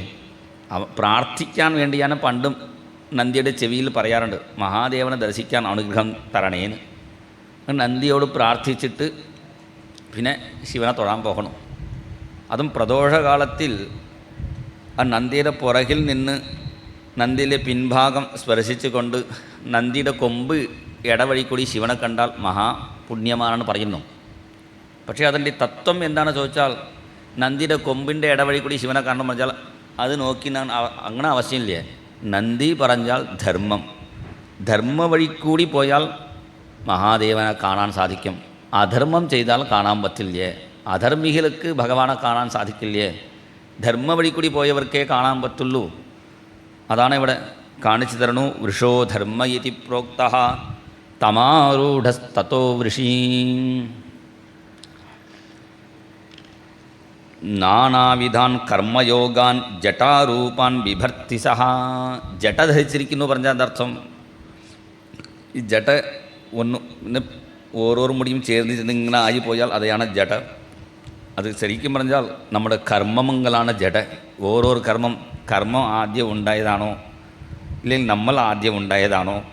കർമ്മം കൊണ്ട് ജന്മമോ, ജന്മം എടുത്ത ശേഷം കർമ്മമാണോ? കോഴിയിൽ നിന്ന് മുട്ടയാണോ, മുട്ടയിൽ നിന്നാണ് കോഴി ചോദിച്ചാൽ എങ്ങനെയാണോ അതുപോലെയാണ് ഈ കർമ്മം. ഗഹന കർമ്മണോ ഗതിഹി.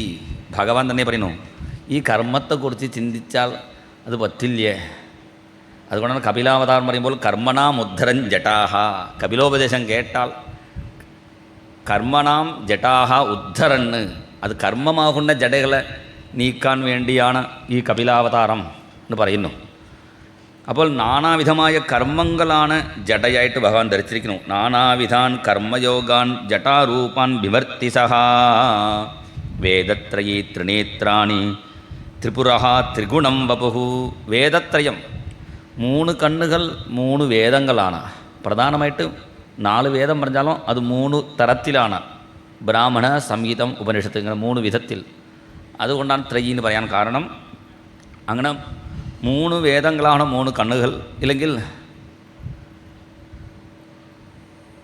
ജ്ഞാനം, ഭക്തി, വൈരാഗ്യം, ഇത് മൂന്ന് കണ്ണുകളായിട്ട് പറയാം. ത്രിപുരഃ ത്രിഗുണം വപുഃ, ത്രിഗുണമായ സ്വരൂപം, അതാണ് ത്രിപുര സംഹാരം ചെയ്തു പറഞ്ഞതിൻ്റെ അർത്ഥം. இந்த ഗുണത്രയമാണ് കാമക്രോധങ്ങൾ, അല്ല ഗുണത്രയങ്ങളെ ഭസ്മം ചെയ്ത ആളാണ് ഭഗവാൻ ത്രിപുര സംഹാരി. രത്നസ, ഭയങ്കര ചുമയാണ്, അടുപ്പിച്ച് സത്തായതുകൊണ്ട് 1 മണിക്കൂർ പറയാൻ പറ്റുമോ വിചാരിച്ചു. എന്തായാലും മല്ലിയൊരു ഗണപതിയുടെ അനുഗ്രഹം കൊണ്ട് ഇത്രയും നേരം ഇടയ്ക്ക് ചുമയില്ലാതെ പറയാൻ പറ്റിയത് ഗണപതിയുടെ അനുഗ്രഹം തന്നെയാണ്. വേദത്രയീ ത്രിനേത്രാണി ത്രിപുരഃ ത്രിഗുണം വപുഃ കാമക്രോധവശാ നാഗാഃ. പാമ്പുകളെ ധരിച്ചിരിക്കുന്നു. നല്ല സുവർണ ആഭരണം വാങ്ങിക്കൊടുത്തിട്ടും അത് ധരിക്കാതെ മഹാദേവൻ കയ്യിൽ ഒരു വളയ്ക്ക് പകരം കങ്കണത്തിന് പകരം പാമ്പ്, മോതിരത്തിന് പകരം ചെറിയ ചെറിയ പാമ്പൊക്കെ മോതിരമായിട്ട് ധരിച്ചിരിക്കുന്നു. ചെയിനുക്ക് പകരം ഒരു പാമ്പ്, പിന്നെ ബെൽറ്റിന് പകരം ഒരു പാമ്പ്, കാല് ഗൊളുസിൻ്റെ പകരം അവിടെയും ഒരു പാമ്പ്, പിന്നെ കുടുമ കെട്ടാൻ പോലും റബ്ബർ വേണ്ടില്ല, അവിടെ ഒരു പാമ്പ് വെച്ച് കുടുമ കെട്ടി വെച്ചിരിക്കുന്നു. പിന്നെ പൂണൽ പോലും നല്ല പൂണൽ, ഒരു 100 പൂണലില്ലേ, 3 പാമ്പെടുത്ത് ബ്രഹ്മ മുടിച്ചിട്ട് അതൊരു നാഗയജ്ഞോപവീതിനം. ഇങ്ങനെയെല്ലാം നാഗമാണ്.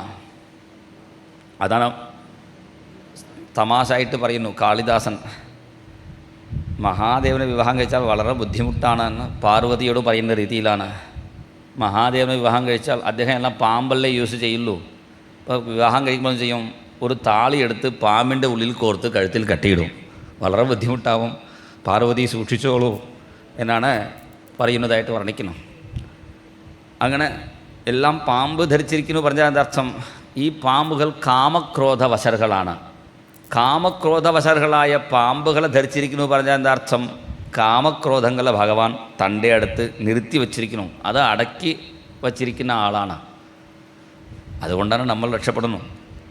1-2 ഇറങ്ങിപ്പോയതാണ് നമ്മളെ ബാധിക്കുന്നു. ചില വലിയ വലിയ മഹാത്മാക്കളടുത്ത് പോയാൽ വലിയ അടുത്തിരിക്കുന്ന ആളുകൾ വലിയ ദുഷ്ടന്മാരായിരിക്കും. ആ മഹാത്മാക്കളോട് ചോദിച്ചു ഇങ്ങനെ വലിയ വലിയ ദുഷ്ടന്മാരെ അടുത്ത് വെച്ചിരിക്കുന്നുണ്ടല്ലോ. അപ്പോൾ മഹാത്മാ പറയും, എൻ്റെ അടുത്ത് ആയതുകൊണ്ടാണ് ഇത്ര സാധുവായിരിക്കുന്നു, പുറത്ത് പോയാൽ കൂടുതൽ ബുദ്ധിമുട്ടിക്കും, അതുകൊണ്ടാണ് എൻ്റെ അടുത്ത് വച്ചിരിക്കുന്നു. അതുപോലെയാണ് ഈ കാമക്രോധങ്ങളാകുന്ന ഈ പാമ്പുകൾ ധരിച്ചിരിക്കുന്നു ഭഗവാൻ. ഏവം വിധം മഹാദേവം വിതുരിയേ സൂക്ഷ്മദർശിനഃ. അങ്ങനെ മഹാദേവനെക്കുറിച്ച് തന്നെ മഹാദേവൻ തെറ്റായിട്ട് ദക്ഷൻ പറഞ്ഞ കാര്യം പറയുമ്പോൾ അത് പാർവതി അത് നല്ല വിധമായിട്ട് അത് ചിത്രീകരിച്ച് വീണ്ടും ഉപദേശം കൊടുക്കുന്നു സ്കാന്ദപുരാണത്തിൽ. അതുകൊണ്ടാണ് മഹാദേവനക്ക് കർഹിച്ചിത്ത അധ്യായം വളരെ ഇഷ്ടപ്പെട്ടതായി. എന്താ കാരണം, കൃഷ്ണൻ തന്നെ കൃഷ്ണനെക്കുറിച്ച് തൻ്റെ ദുഷ്ടത്വം കുറിച്ച് പറയുമ്പോൾ അത് സ്തുതിയായിട്ട് മാറ്റി പറയുന്നു രുക്മിണി ദേവി. ഇങ്ങനെ ഭഗവാനെക്കുറിച്ച് നിന്ദ ചെയ്തു. അപ്പോഴാണ് നന്ദികേശ്വരനുക്ക് അത് ഇഷ്ടപ്പെട്ടില്ല. ഒരു ഗുരുനാഥനെ നിന്ദിച്ചാൽ ശിഷ്യനുക്ക് ദേഷ്യം ഉണ്ടാവും, ഭർത്താവിനെ നിന്ദിച്ചാൽ ഭാര്യയ്ക്ക് ദേഷ്യം ഉണ്ടാവണം. ഭാര്യയും കൂടെ ചേർന്ന് ഭർത്താവിനെ നിന്ദിക്കാൻ പാടില്ല. എൻ്റെ ഭർത്താവിനെ കുറ്റം പറയേണ്ടാൻ പറയും. നല്ല പതിവതയാണെങ്കിൽ എൻ്റെ ഭർത്താവ് കുറ്റം പറയേണ്ട എന്ന് പറഞ്ഞിട്ട് പിന്നെ ഈ ഭാര്യ പറയും നിങ്ങൾ ഇങ്ങനെ ആയല്ലോ എന്ന്. ഈ ഭാര്യ പറഞ്ഞാൽ കുഴപ്പമില്ലേ, അത് പ്രേമത്തോടാണ്. പക്ഷേ ബാക്കി ആളുകൾ അങ്ങനെ ചെയ്യുമ്പോൾ സംശയം. അപ്പോൾ ഭർത്താവിനെ കുറ്റം പറയുമ്പോൾ ഭാര്യയ്ക്ക് ദേഷ്യം ഉണ്ടാവും. ദേവനെ കുറ്റം പറയുമ്പോൾ ആ ദേവൻ്റെ ഭക്തനുക്ക് ദേഷ്യം ഉണ്ടാവും. ശിവനെ നിന്ദിച്ചപ്പോൾ ശിവൻ്റെ ഭക്തനായ നന്ദികേശ്വരൻ ശാപം കൊടുത്തു. ദക്ഷോ ബസ്തമുഖോചിരാത്ത്, ദക്ഷനുക്ക് ആടിൻ്റെ തല വരട്ടെ അങ്ങനെ ശാപം കൊടുത്തു.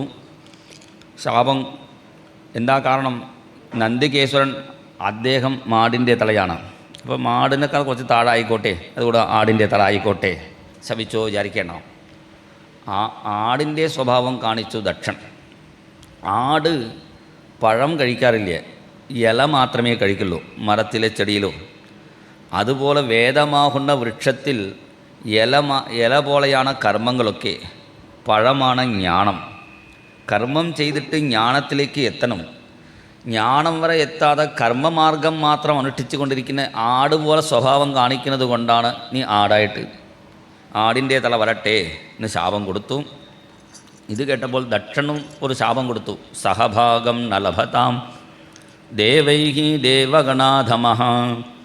എല്ലാ ദേവന്മാരോടൊപ്പം ദക്ഷണക്ക് മഹാദേവനക്ക് ഹവിർഭാഗം ഇല്ലേ, പാടില്ലേ, ഞാൻ ശാപം കൊടുത്തു. അതുകൊണ്ടാണ് ഇപ്പോഴും യാഗസമയത്തിൽ രുദ്രായ സ്വാഹ, രുദ്രനക്ക് യാഗം ചെയ്ത് കഴിഞ്ഞാൽ, ഹോമിച്ച് കഴിഞ്ഞാൽ ഉടനെ വെള്ളം തൊടും. അപൗപസ്പൃശ്യ, ഗിണ്ടിയിൽ വെള്ളം തൊട്ട് കൈ കഴുകിയ ശേഷമേ അടുത്ത ആഹുതി. ഇത് രണ്ടായിട്ട് നമുക്ക് തീരുമാനിക്കാം. നല്ലതായിട്ടും തീരുമാനിക്കാം, തെറ്റായിട്ടും തീരുമാനിക്കാം. എല്ലാവരോടൊപ്പം സാപ്പാട് ഇല്ല പറഞ്ഞാൽ എന്താ അർത്ഥം? ഈ വലിയ ആളാണ്, അപ്പോൾ പ്രത്യേകമായിട്ട് കൊടുക്കണം. വലിയ ആൾക്കും പ്രത്യേകമായിട്ട് കൊടുക്കാറുണ്ട്, അവസാനം സാധാരണക്കാർക്കും കൊടുക്കാറുണ്ട്. അപ്പോൾ എങ്ങനെ വേണമെങ്കിലും നമുക്ക് പറയാം. പിന്നെ ദക്ഷൻ ശാപം കൊടുത്തു. പിന്നെ അങ്ങോട്ട് ഇവർ പരസ്പരം ശാപകോലാഹലമായി. അവസാനം യാഗം അവസാനിച്ചു. ഈ സമയത്തിലാണ് യാഗം അവിടെ നിന്നു. കാരണം മഹാദേവനക്ക് ആവിർഭാഗമില്ലാതെ എങ്ങനെ യാഗം ചെയ്യാൻ പറ്റും? യാഗം നിന്നപ്പോഴാണ് ദക്ഷൻ സ്വയം തന്നെ മഹാദേവനക്കുള്ള ആവിർഭാഗമൊക്കെ മാറ്റി ഒരു യാഗം ചെയ്യാൻ തുടങ്ങി. ബൃഹസ്പതി സവം നാമ വാജപേയ യാഗം എന്നാണ് പേര്.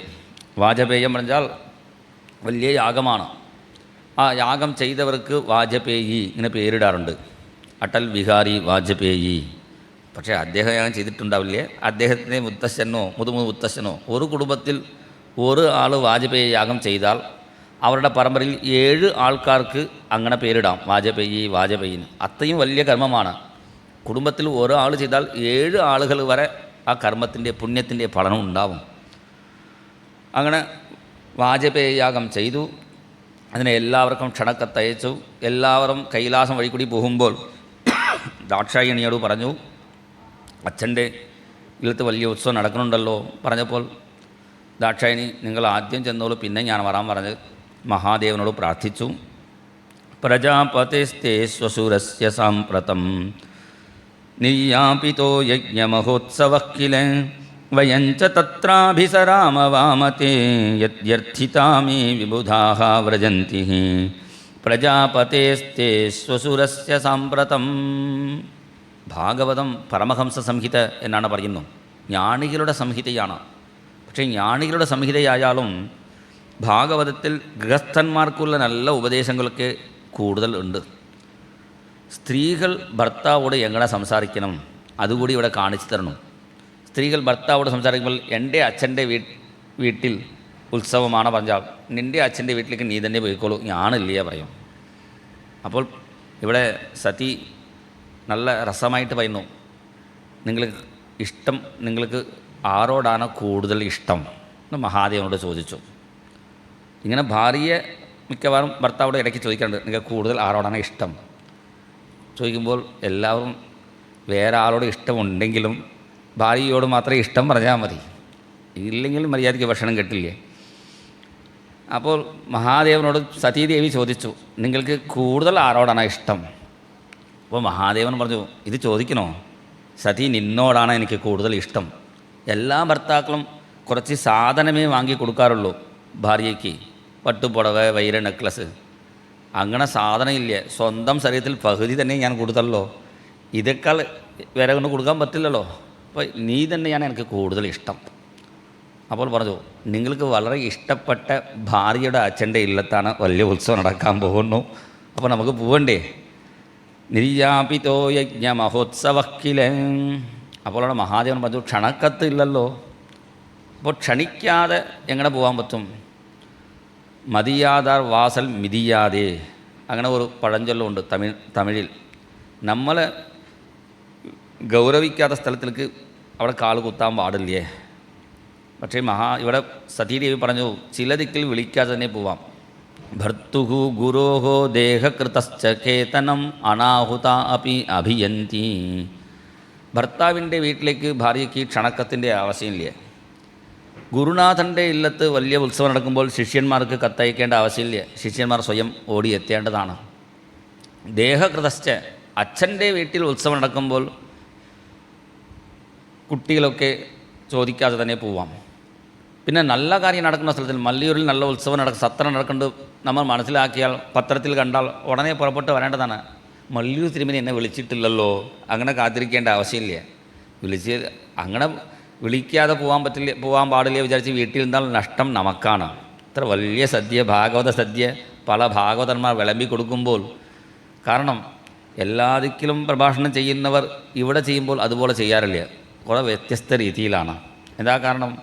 ഇവിടുത്തെ ഇരുന്ന് മഹാത്മാവിൻ്റെ അനുഗ്രഹമാണ്. അപ്പോൾ ഇവിടെ ഭാഗവതം എല്ലാ ദിക്കിലും കേൾക്കുന്നതിനേക്കാൾ മല്ലിയൂരിൽ കേൾക്കുമ്പോഴാണ് കൂടുതൽ വിശേഷം. കാരണം അത്രയും ഭാഗവത ഉപാസന ചെയ്ത മഹാത്മാവിൻ്റെ ഒരു ചൈതന്യം നിറഞ്ഞ സ്ഥലമാണ്. അപ്പോൾ വിളിക്കാതെ തന്നെ പോവാല്ലേ. മഹാദേവൻ പറഞ്ഞു, വിളിക്കാൻ മറന്നു പോയാൽ നമ്മൾ പോകാമായിരുന്നു. എന്താ എന്നെ വിളിച്ചിട്ടില്ലല്ലോ, എന്താ കാരണം? അങ്ങനെ ചുണ്ടി എടുത്ത് കുറച്ച് ചന്ദനം പൂശി ശർക്കര വയലെടുത്തിട്ട് നമുക്ക് പോവാം. ഞാനും വന്നാൽ നിൻ്റെ അച്ഛനക്ക് ഇഷ്ടാവില്ലേ. കാരണം നിൻ്റെ അച്ഛൻ പട്ടുവസ്ത്രം ധരിച്ചിരിക്കുന്നു, ഞാൻ സാധാരണ ആണത്തോളും പുളിത്തോളും ധരിച്ചിരിക്കുന്നു. നിൻ്റെ അച്ഛൻ നല്ല സുവർണ ആഭരണം, ഞാൻ ഒരു പാമ്പുകളെ ധരിച്ചിരിക്കുന്നു. വേഷം എൻ്റെ മരുമകൻ പറയും, ജാമാതാവ് പറയണമെങ്കിൽ അതിന് പാകത്തിലാവേണ്ടേ ഞാൻ. അത് പാർവതി പറഞ്ഞു, നല്ല ഡ്രസ്സ് ചെയ്തിട്ട് വന്നൂടെ, നല്ല വേഷം കെട്ടി വന്നോളൂ. അപ്പോൾ മഹാദേവൻ പറഞ്ഞു, വേഷം കെട്ടി ചെന്നാൽ മര്യാദ മുഴുവൻ വേഷത്തിലേക്ക് പോകും, എനിക്ക് കിട്ടില്ലല്ലോ. രാജേന്ദ്ര ഈശ്വരചന്ദ്ര വിദ്യാസാഗർ പറഞ്ഞാൽ അത്ര വിദ്യ പഠിച്ച ആളാണ്. ഈശ്വരചന്ദ്ര വിദ്യാസാഗർ ഒരു വലിയ മഹാത്മാ ഉണ്ടായിരുന്നു. സാഹിബ് കാലത്തിലാണ്. ഒരു വലിയ പാർട്ടി ഉണ്ടായിരുന്നു, അദ്ദേഹത്തിനെ വിളിച്ചു. അദ്ദേഹം സാധാരണ വേഷത്തിൽ മുണ്ട് ഉടുത്തി ചെന്നപ്പോൾ അവിടെ കാവൽക്കാരൻ ഇവിടെ പോകാൻ പാടില്ലേ, കാരണം അവിടെ വന്നൊക്കെ വലിയ കോട്ട് ഷൂട്ടൊക്കെ അണിഞ്ഞിട്ടാണ് വരുന്നത്. ഇദ്ദേഹം സാധാരണ മുണ്ട് അണിഞ്ഞ് ചെന്നപ്പോൾ പറ്റില്ല പറഞ്ഞു. അദ്ദേഹത്തിന് കാര്യം മനസ്സിലായി. അടുത്ത പ്രാവശ്യം വീട്ടിൽ നിന്നുള്ള കോട്ട് ഷൂട്ടൊക്കെ അണിഞ്ഞ് വന്നപ്പോൾ അതേ വാച്ച്മാൻ തന്നെ പോയിക്കോളൂ പറഞ്ഞു. അവിടെ എല്ലാവർക്കും ചായയോ എന്തോ ആദ്യം കുടിക്കാൻ കൊടുത്തു. എല്ലാവരും കുടിക്കുമ്പോൾ ഇദ്ദേഹം ചെയ്തു, സ്വന്തം ഡ്രസ്സിൽ ഇങ്ങനെ ഒഴിച്ചു. അപ്പോൾ സാഹിബുമാർ ചോദിച്ചു, എന്താ ഇത് വിഡ്ഢിത്തരം, ഇവിടെ എന്താ സഞ്ചിയിൽ കോട്ടിൽ ഒഴിക്കാൻ എന്താ കാരണം? അപ്പോൾ അദ്ദേഹം പറഞ്ഞു, ഞാൻ സാധാരണ മുണ്ടിൽ ഇവിടെ വന്നു, ഇവിടെ ഉള്ളിൽ അനുവദിച്ചിട്ടില്ലേ, ഈ കോട്ട് അണിഞ്ഞ് വന്നപ്പോഴാണ് ഉള്ളിൽ അനുവദിച്ചു. അപ്പോൾ ചായ കോട്ടുകല്ലേ, എനിക്കില്ലല്ലോ, അതിന് വേണ്ടിയാണെന്ന് അദ്ദേഹം ഒരു തമാശയായിട്ട് കാണിച്ചു കൊടുത്തു. അതാണ് ഇവിടെ മഹാദേവൻ പറയുന്നു, ഞാൻ എങ്ങനെ ഇരിക്കുന്നുവോ അതേപോലെ ഞാൻ വരും. എനിക്ക് വേണ്ട ഒരു ഗൗരവം കിട്ടിയാൽ മതി, വേഷത്തിന് വേണ്ടി എനിക്ക് ഗൗരവം ആവശ്യമില്ലേ. അതുകൊണ്ട് ഞാൻ ഇല്ല പറഞ്ഞു. ഞാൻ വരണില്ല പറഞ്ഞാൽ എന്താ അർത്ഥം? ഞാൻ വരണില്ല പറഞ്ഞാൽ നിങ്ങൾ തന്നെ പോയിക്കോളൂ, അതിൻ്റെ ധ്വനി അതാണ്. അപ്പോൾ തനിക്ക് അനുമതി കിട്ടി വിചാരിച്ചു സതീദേവി പുറപ്പെട്ടു. ദാക്ഷായണി പക്ഷെ പോയാൽ വാതിലിൽ പോയ സതി വീണ്ടും തിരിച്ച് ഇങ്ങോട്ട് പറഞ്ഞു, നിഷ്ക്രാമതി നിർവിശതി ദ്വിധാസസ. അങ്ങോട്ട് ചെന്ന് പറഞ്ഞു. കാരണം മഹാദേവനെ ഉപേക്ഷിച്ച് പോകാനും പറ്റില്ല, അച്ഛൻ്റെ വീട്ടിലേക്ക് പോകാതിരിക്കാനും പറ്റില്ല. അങ്ങനെ വിഷമിച്ചിരിക്കുമ്പോഴാണ് മഹാദേവൻ കുറച്ച് നേരം കണ്ണടച്ചിരുന്നു. പിന്നെ മഹാദേവൻ തന്നെ പാക്ക് ചെയ്ത് കൊടുത്തു പാർവതിക്ക് ഒരു പെട്ടിയിൽ. എന്തൊക്കെ വേണം? താം സാരിക കന്തുക ദർപ്പണ അംബുജ ശ്വേതാതപത്ര വ്യജനസ്ത്രഗാദിഭിഹി ഗീതായനൈർദുന്ദുഭി ശംഖവേനുഭിഹി വൃഷേന്ദ്രമാരോപ്യ വിടങ്കിതായയുഃ. മഹാദേവൻ സതീദേവിക്ക് എന്തൊക്കെ ആവശ്യമാണോ എപ്പോഴും കയ്യിൽ ഒരു സാരിക്ക, ഒരു കിളി വെച്ചിട്ട് വയ്ക്കാറുണ്ട്. അതാ മധുര മീനാക്ഷി ദേവി കയ്യിൽ ഒരു കിളി വെച്ചിട്ടുണ്ടാവും. മധുരാപുര നായികേ നമസ്തേ മധുരാലാഭി സുഖാഭിരാമഹസ്തേ മളയധ്വജ പാണ്ഡ്യരാജകന്യേ മയി മീനാക്ഷിതയാം വിധേഹി ധന്യേ. മഹാത്മാക്കൾ സ്തുതിക്കുന്നു. അതേപോലെ ആണ്ടാളുടെ കയ്യിൽ ഒരു കിളി ഉണ്ടാവും. ഇത് കൈ മാത്രമേ ഉള്ളൂ, ഇവിടെ കിളി ഇല്ലെങ്കിൽ ഇവിടെ കിളി. പിന്നെ മീനാക്ഷി കൊണ്ട ഇങ്ങനെയായിരിക്കും, ആണ്ടാളുടെ കൊണ്ട ഇങ്ങനെയായിരിക്കും. അവരുടെ കൊണ്ട നോക്കി കിളി വെച്ചിൻ്റെ സ്റ്റൈൽ നോക്കിയിട്ടാണ് ഇത് മീനാക്ഷിയാണോ ആണ്ടാളാണോ നമുക്ക് നോക്കാൻ സാധിക്കും. അങ്ങനെ മീനാക്ഷി എപ്പോഴും കയ്യിൽ കിളി വയ്ക്കാറുണ്ടല്ലോ. കിളി എന്താ കാരണം? കിളി വയ്ക്കാൻ കാരണം സത്സംഗത്തിന് വേണ്ടിയാണ്. എപ്പോഴും ഭർത്താവിനെ സ്മരിക്കണം, ഭർത്താവിൻ്റെ നാമം ജപിക്കണം. നമുക്ക് തൊണ്ടയ്ക്ക് വയ്യാതെങ്കിൽ കിളി ജപിച്ചോളും. അതിനുവേണ്ടി രാധേ കൃഷ്ണ ബോൽ തോത്തി മൈന രാധേ കൃഷ്ണ ബോൽ ധാന ഖാവേ തോത്തി പാണി പീവേ പിഞ്ചരമേ കർത്തക്കല്ലോലത്തോത്തി മൈന രാധേ കൃഷ്ണ ബോൽ.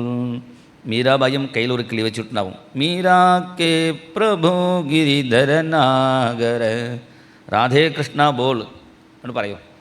ഇടയ്ക്കിടയ്ക്ക് രാധേ കൃഷ്ണ കിളി പറയും. അതേപോലെ നമശിവായ പറഞ്ഞു കൊടുത്താൽ ഈ സതീദേവി കയ്യിലിരിക്കുന്ന ആ കിളി നമശിവായ പറയും. അതേപോലെ ആണ്ടാൾ കയ്യിലിരിക്കുന്ന കിളി രംഗ അത് പാടും. കസ്തൂരി രംഗ കാവേരി രംഗ ശ്രീരംഗ രംഗ ഗരുഡഗമന രംഗ ശേഷശയന രംഗ ശ്രീരംഗ രംഗ അങ്ങനെ സത്സംഗത്തിന് വേണ്ടി കയ്യിൽ കിളി വയ്ക്കാറുണ്ട്.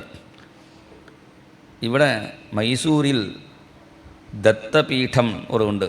മൈസൂരിൽ ദത്തത്രയ പരമ്പരയിൽ വന്ന ഒരു അവധൂത സ്വാമികൾ, ഗണപതി സച്ചിദാനന്ദ സ്വാമികൾ, അവിടെയും കിളികളൊക്കെ ഉണ്ട്. ശുഖവണം എന്നും. എനിക്ക് അവിടെ നിന്നപ്പോൾ അത് ദത്തപീഠം, അടുത്ത് തത്തപീഠം എങ്കിൽ പറയാം. തത്തകൾ നിറച്ച് അവിടെ ഇരിക്കുന്ന കിളികൾ. മലയാളത്തിൽ പറഞ്ഞാൽ തത്തകളല്ല. അവിടെ കിളികളൊക്കെ സംസാരിക്കുന്നത് നമുക്ക് കാണാം. ഹൗ ആർ യു അങ്ങനെ ചോദിക്കും. കിളി ഇംഗ്ലീഷിൽ ചോദിക്കും.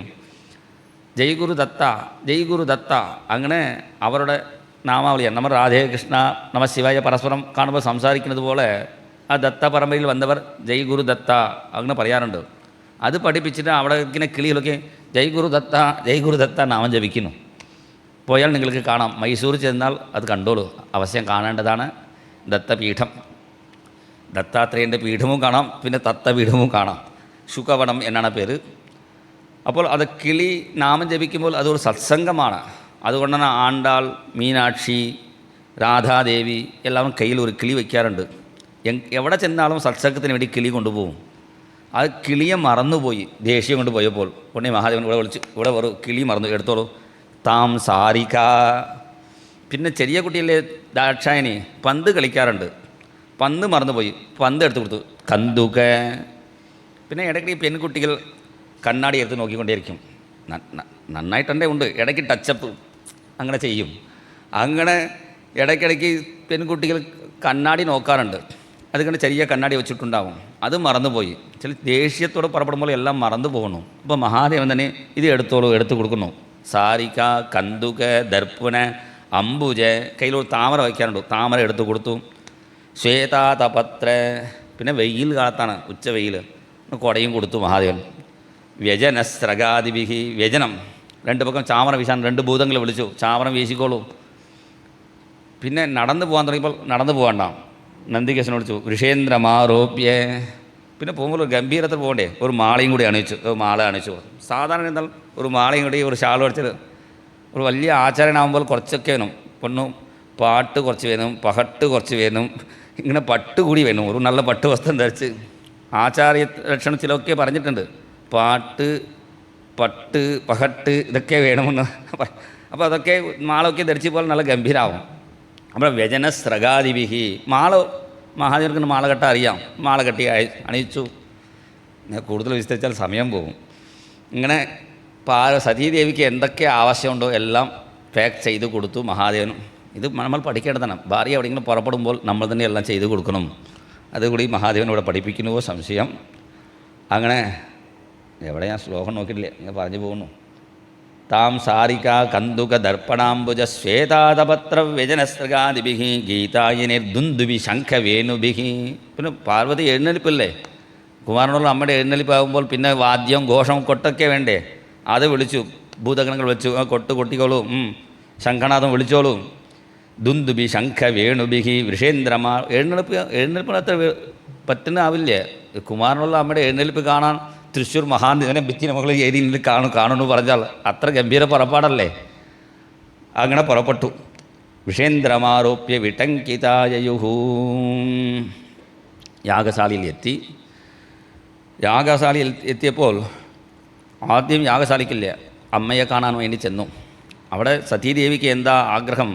കപിലവാസുദേവൻ, യജ്ഞനാരായണൻ, സ്വന്തം സഹോദരന്മാർ വിഷ്ണു അല്ലേ, അവരെ കാണാൻ വേണ്ടിയാണ് ചെന്നു. പക്ഷേ അവിടെ യജ്ഞനാരായണൻ നാരായണശ്ച വിശ്വാത്മാ നഖസ്യ അധ്വരമീയതുഹു. അവർ നാരായണനൊക്കെ വന്നില്ലേ. കുറേ കാലം കഴിഞ്ഞ് പെൺകുട്ടി വീട്ടിൽ വന്നാൽ, നമ്മുടെ വീട്ടിൽ ഉത്സവം നടക്കുമ്പോൾ നമ്മുടെ പെൺകുട്ടികൾ വന്നാൽ പെൺകുട്ടിക്കും അതുപോലെ മരുമകനുക്കും പുതിയ വസ്ത്രമൊക്കെ വാങ്ങി കൊടുക്കണം, സമ്പ്രദായമാണ്. വസുദേവൻ അങ്ങനെ ചെയ്തുകൊണ്ടിരുന്നു. വസുദേവനക്ക് 7 സഹോദരികളാണ്. എപ്പോഴും ഉത്സവം, പിന്നെ 7 പട്ടുപുടം എപ്പോഴും എടുക്കേണ്ടി വരും. ഭയങ്കര ചിലവാണ് കേട്ടോ വസുദേവനക്ക്. പിതൃവത് ദദാതി സഹ യോ വൈ സ്വസൃണാം പിതൃവത് ദദാതി എന്നാണ് വസുദേവനെക്കുറിച്ച് പറയുന്നു. സ്വസൃണാം പിതൃവത് ദദാതി, സഹോദരികൾക്ക് അച്ഛൻ എങ്ങനെ ചെയ്യുന്നുവോ അതുപോലെ സഹോദരൻ ചെയ്തു എന്ന വസുദേവൻ്റെ പെരുമ എടുത്ത് പറയുന്നു ഭാഗവതത്തിൽ. അങ്ങനെ പാർവതിക്ക് ദാക്ഷായണിക്ക് നല്ല പുതിയ പട്ട് വസ്ത്രം, പിന്നെ കണ്ണാടി, എന്തൊക്കെ മംഗളദ്രവ്യങ്ങൾ സമർപ്പിക്കുമ്പോൾ ദക്ഷൻ ഇങ്ങനെ ദേഷ്യത്തോട് നോക്കി. നാദത്ത പിത്ര അപ്രതിനന്ദിതാ സതി, അച്ഛൻ ഇഷ്ടത്തോട് നോക്കിയിട്ടില്ല. കണ്ടപ്പോൾ തന്നെ മനസ്സിലായി, ഞാൻ നിങ്ങളുടെ വീട്ടിൽ ഒരു മകളായിട്ട് വന്നിട്ടില്ലേ, യാഗം കാണാൻ നിറച്ച ആളുകൾ വരുന്നുണ്ടല്ലോ, അതുപോലെ ഞാൻ ഒരാളായിട്ട് വന്നോളാം എന്ന് പറഞ്ഞ് യാഗശാലയ്ക്ക് ചെന്നു. യാഗശാലയിൽ ചെന്നപ്പോഴാണ് അരുദ്രഭാഗം തമവേക്ഷ്യ ചാധ്വരം പിത്രാച ദേവേ കൃതഹേളനം വിഭൗ അനാദൃത യജ്ഞസദസ്യധീശ്വരി ചുക്കോപലോകാണിവ ധക്ഷ്യതീരുഷാം. രുദ്രഭാഗം ഇല്ല കണ്ടപ്പോഴാണ് ശിവനാമത്തിൻ്റെ മഹിമ ഇവിടെ എടുത്തു പറയുന്നു. ഇവിടെ 6 അധ്യായങ്ങളിൽ ദക്ഷയാഗം വർണ്ണിക്കുന്നു. അതിൽ പ്രധാനം ഈ ശ്ലോകമാണ്. 4-ാമത്തെ അധ്യായത്തിൽ 14-ാമത്തെ ശ്ലോകം. യദ്വ്യക്ഷരം നാമ ഗിരേരിതം നൃണാം സകൃത് പ്രസംഗാത് അഘം ആസുഹന്തി തത് പവിത്രകീർത്തിം തം അലംഘ്യ ശാസനം ഭവാനഘോദ്വേഷ്ടി ശിവം ശിവേതരഃ. യദ്വ്യക്ഷരം നാമ ഗിരേരിതം നൃണാം. 2 അക്ഷരം ശിവനാമം ജപിക്കാൻ എനിക്ക് തോന്നിയിട്ടില്ലല്ലോ. 2 അക്ഷരം ശിവശിവ സാധാരണ പറയാറുണ്ട്. എന്തെങ്കിലും സാധനം വരുമ്പോൾ ശിവശിവ ഇങ്ങനെ ചെയ്തല്ലോ എന്ന് പറയും. അങ്ങനെയെങ്കിലും ശിവനാമം ജപിച്ചൂടെ? യദ്വ്യക്ഷരം നാമ ഗിരേരിതം നൃണാം. ശിവനെ ധ്യാനിച്ചുകൊണ്ട് ജപിക്കേണ്ട ആവശ്യമില്ലേ, നാവ് കൊണ്ട് ജപിച്ചാൽ മതി. ഒരു പ്രാവശ്യം ജപിച്ചാൽ മതി. സകൃത്ത്, ഒരു പ്രാവശ്യം കിഴക്ക് നോക്കി ചമണമണിഞ്ഞിരുന്ന് ജപിക്കണം വിചാരിക്കേണ്ട, പ്രസംഗമായിട്ട് ജപിച്ചാൽ മതി. അറിയാതെ ജപിച്ചു പോയി. തമിഴിൽ പറയും അരിക്ക് അരിസിന്ന് പറയും. അപ്പോൾ അരി വിൽക്കുന്ന ആൾ അരിസി വാങ്കളയോ എന്ന് വിൽക്കും. അരിസി വാങ്കളയോ ആകുമ്പോൾ അരി ശിവ അതിൽ വന്നിടും, ശിവാന്ന് അവിടെ ഉണ്ടാവും. അരിസി വാങ്കളയുമ്പോൾ ശിവാന്ന് പറയും. അരിസി വാങ്കളയോ, അരിസി വേണോന്ന് ചോദിക്കുമ്പോൾ തന്നെ എന്താവും, അവിടെ ശിവ വരണം. അങ്ങനെ അറിയാതെ ജപിച്ചാൽ തന്നെ മതി. പിന്നെ സ്കാന്ദപുരാണത്തിൽ ഒരു കഥ പറയുന്നുണ്ട്, ഒരു വേടൻ്റെ കഥ. പ്രഹരാഹരേതി വാദി ഭണിത മദാഖ്യ ഇതി പാളിതോ ഭവതാ. ഒരു വേടൻ മരിക്കുന്ന സമയത്ത് വേടൻ്റെ മകൻ ചോദിക്കുന്നു, ഞാൻ എങ്ങനെ ജീവിക്കും? അപ്പോൾ അച്ഛൻ ഉപദേശിക്കുന്നു, പ്രഹര സംഹര ആഹര. നമുക്ക് MBBS ഒന്നും പഠിക്കേണ്ട ആവശ്യമില്ല ജീവിക്കാം. പണ്ടൊക്കെ വിദ്യാഭ്യാസം ആവശ്യമില്ലാതിരുന്നു ജീവിക്കാം. അവർക്ക് സ്വന്തം തൊഴിൽ, കുലത്തിൻ്റെ തൊഴിലുണ്ടായിരുന്നു, സുഖമായിട്ട് ജീവിച്ചിരുന്നു. ഇപ്പോൾ വിദ്യാഭ്യാസം കഴിഞ്ഞാലേ ജീവിക്കാൻ പറ്റുള്ളൂ എന്നായി. പിന്നെ ഏത് വിദ്യാഭ്യാസം പഠിച്ചാലാണ് കൂടുതൽ പണം കിട്ടും, ശമ്പളം കിട്ടും, അത് നോക്കി വിദ്യാഭ്യാസത്തിൻ്റെ പുറപ്പെട്ടു. ഇങ്ങനെ ബുദ്ധിമുട്ടുന്നു എല്ലാവരും. പഴയ രീതിയിൽ അവരുടെ സ്വന്തം തൊഴിൽ ചെയ്തു വരുമ്പോൾ ജീവിക്കാൻ ഇത്ര ബുദ്ധിമുട്ടില്ല. ഇപ്പോൾ വിദ്യാഭ്യാസം ആയാലേ കഴിക്കാൻ പറ്റുള്ളൂ, അങ്ങനെ ഒരു രീതിയിൽ ഉണ്ടാക്കി നമ്മളൊക്കെ. അങ്ങനെ ആവേണ്ട ആവശ്യമില്ല. അപ്പോൾ ഇവിടെ പറയുന്നു, നമുക്ക് പഠിക്കേണ്ട ആവശ്യമില്ല.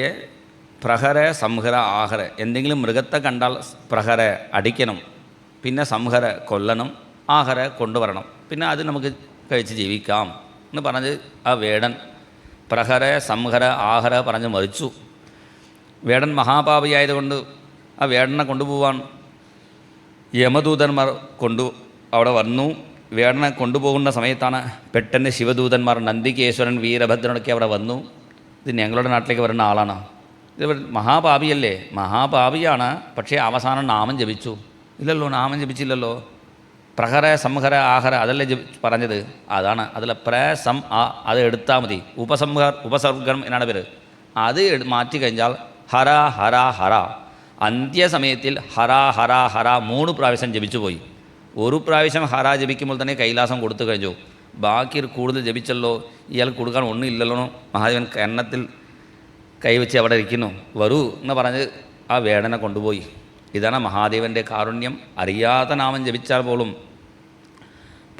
അഘമാസുഹന്തി തത് പവിത്രകീർത്തിം തമലംഘ്യ ശാസനം ഭവാനഹോദ്വേഷ്ടി ശിവം ശിവേതരഹ എന്ന ശിവനാമത്തിൻ്റെ പെരുമ പറഞ്ഞ് ഒരു ശിവഭക്തൻ്റെ പെൺകുട്ടിയായി ജനിച്ച് ശിവനെ വിവാഹം കഴിക്കാനുള്ള ഭാഗ്യം ഇല്ലല്ലോ വിചാരിച്ച് ദേവി അടുത്ത ക്ഷണം അവിടെ തൻ്റെ സമാധി മൂലം, സമാധിയിലിരിക്കണമെങ്കിൽ ധ്യാനം ചെയ്യേണ്ടേ, സ്വഭർത്തുഹു ചരണാംബുജാസവം, തൻ്റെ ഭർത്താവായ മഹാദേവൻ്റെ ചരണം സ്മരിച്ചുകൊണ്ട് തൻ്റെ യോഗാഗ്നി മൂലം ശരീരം ഭസ്മമാക്കി.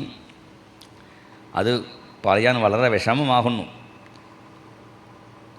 സുഖാചാര്യനക്ക്. എന്താ കാരണം? മുഹുസ്സമാരോപിതം അംഗമാദരാത്ത്. മഹാദേവൻ ആസനം പാർവതിക്ക് കൊടുക്കാറില്ല. സാധാരണ ആരെങ്കിലും വന്നാൽ, വീട്ടിൽ വന്നാൽ ഒരു ആസനം, ഒരു കസേര എടുക്കാറുണ്ടല്ലോ. ഒരു ഭാര്യ ഭർത്താവ് സംസാരിക്കുമ്പോൾ, സാധാരണ സംസാരിക്കുമ്പോഴത്തേക്കും ഒരു ആസനത്തിൽ ഇവിടെ ഇരിക്കൂ പറയും, ഭാര്യ ഇവിടെ അടുത്തിരിക്കൂ പറയും, അല്ലെങ്കിൽ മുന്നിലിരിക്കും. മുന്നിൽ ഒരു ആസനം എടുത്ത് ഇങ്ങനെ സംസാരിക്കുള്ളൂ. അങ്ങനെ മഹാദേവൻ ദാക്ഷായണിക്ക് ആസനം കൊടുക്കാറില്ല, കസേര കൊടുക്കാറില്ല. എന്താ കാരണം? സ്വന്തം ഇവിടെ இருந்தாൽ മതി, പിന്നെ ആസനം വേണ്ടാവില്ല. നല്ല നല്ല മൃദുവായ ആസനം, ഞാൻ തരാനുള്ള കുഷൻ പോലെ എൻ്റെ ശരീരം ഇവിടെ ഇരുന്നോളൂന്ന്. എപ്പോഴും താഴെ ഇരിക്കാൻ സമ്മതിക്കില്ലേ, കസേരയിലിരിക്കാൻ സമ്മതിക്കില്ലേ. മുഹുസ്സമാരോപിതം അംഗം ആദരാത്ത്. എപ്പോഴും മടിത്തട്ടിൽ വെച്ച്, പിന്നെ വലിയ ഉപദേശം കേൾക്കാൻ വലിയ ആചാര്യം വന്നാലും അവിടെ ഇരുന്നുള്ള കുഴപ്പമില്ലേന് ഉപദേശിക്കാം. ഗംഭീര വേദാന്ത പ്രഭാഷണമായാലും ബ്രഹ്മവിദ്യാസ്വരൂപിണിയായ പാർവതിയെ അടുത്ത് വെച്ചേ ഉപദേശിക്കുള്ളൂ. അത്രയും ഇഷ്ടപ്പെട്ട് മഹാദേവൻ സ്വീകരിച്ച ഈ ശരീരം കത്തി ദഹിപ്പിക്കുന്നുണ്ടല്ലോട് വളരെ സങ്കടപ്പെട്ട് പറയുന്നു. മുഹുസ്സമാരോപിതം അംഗം ആദരാത്ത് ജിഹാസതി ദക്ഷരുഷാ മനസ്വിനി. അങ്ങനെ സതീദേവി ശരീരത്തെ ത്യാഗം ചെയ്തപ്പോൾ രുദ്രഗണങ്ങൾ ഒപ്പം വന്ന ഭൂതഗണങ്ങൾ യുദ്ധത്തിന് പുറപ്പെട്ടു. അപ്പോൾ ഹോമം ചെയ്യുന്ന ഋഷീശ്വരന്മാർക്ക് ദക്ഷിണാഗ്നി, ഒരു അഗ്നി ഉണ്ടാവും യാഗശാലയിൽ. യാഗത്തിന് ആരെങ്കിലും വിഘ്നം വരുത്തിയാൽ അതിൽ ഹോമിച്ചാൽ മതി. അതിൽ ആഭിചാര ഹോമം ചെയ്തപ്പോൾ ഋഭുക്കലിന് പേരുള്ള ചില ദേവന്മാർ കയ്യിലെ കൊള്ളിക്കട്ടയുമായി വന്നു. എന്നാ കാരണം അവർ അഗ്നികുണ്ഡത്തിൽ തന്നെ വരുന്നത്. തൈരളാതായ അഗ്നികുണ്ഡത്തിൽ വരുമ്പോൾ അതിൽ നിന്ന് ഒരു കട്ട കയ്യിലെടുത്തു. തൈരളാതായുധൈ സർവേ പ്രമഥാസഹ ഗുഹ്യക. അവരെല്ലാവരും പുറപ്പെട്ടു. അവർ ഋഭുക്കൾ ശിവഗണങ്ങളെ ഓടിച്ചു.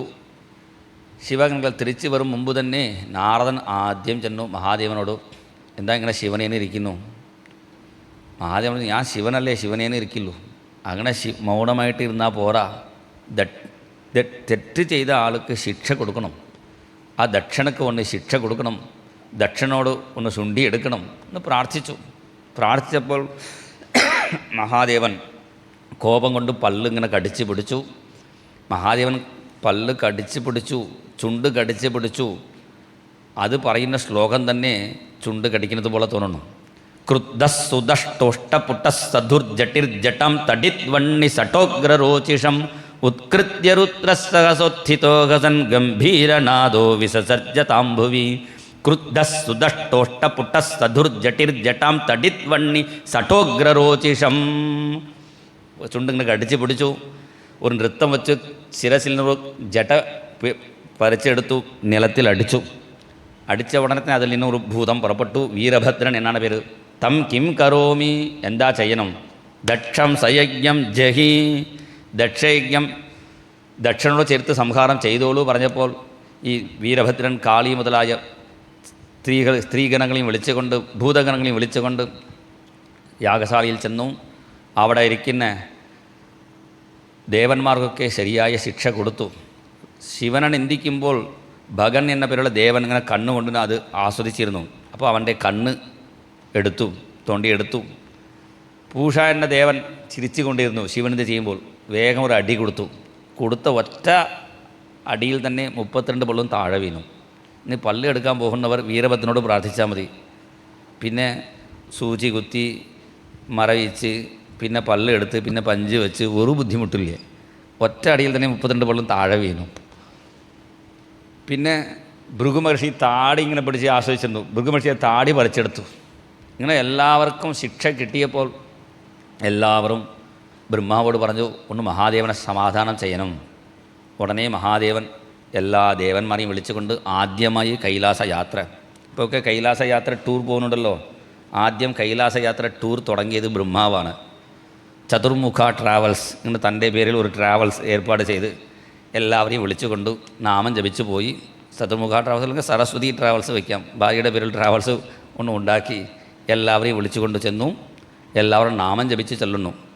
ശംഭോ ശങ്കര ശിവശംഭോ ശങ്കര, ശംഭോ ശങ്കര ശിവശംഭോ ശങ്കര, ശംഭോ ശങ്കര സാംബ സദാ ശിവശംഭോ ശങ്കര, ശംഭോ ശങ്കര സാംബ സദാ ശിവശംഭോ ശങ്കര. പാർവതീ നായക പരമേശ പാഹി മാം, പാർവതീ നായക പരമേശ പാഹി മാം, ഭക്തജനപ്രിയ പങ്കജലോചന ഈശാ പാഹി മാം, ഭക്തജനപ്രിയ പങ്കജലോചന ഈശാ പാഹി മാം. ഈശാ വിശ്വേശ ജഗദീശ വിശ്വേശ, ഈശാ വിശ്വേശ ജഗദീശ വിശ്വേശ, കൈലാസവാസ കനകസഭേശ ഈശാ വിശ്വേശ, കൈലാസവാസ കനകസഭേശ ഈശാ വിശ്വേശ. ശംഭോ ശങ്കർ, എല്ലാവരും ചൊല്ലോ. ശംഭോ ശങ്കര ശിവശംഭോ ശങ്കര,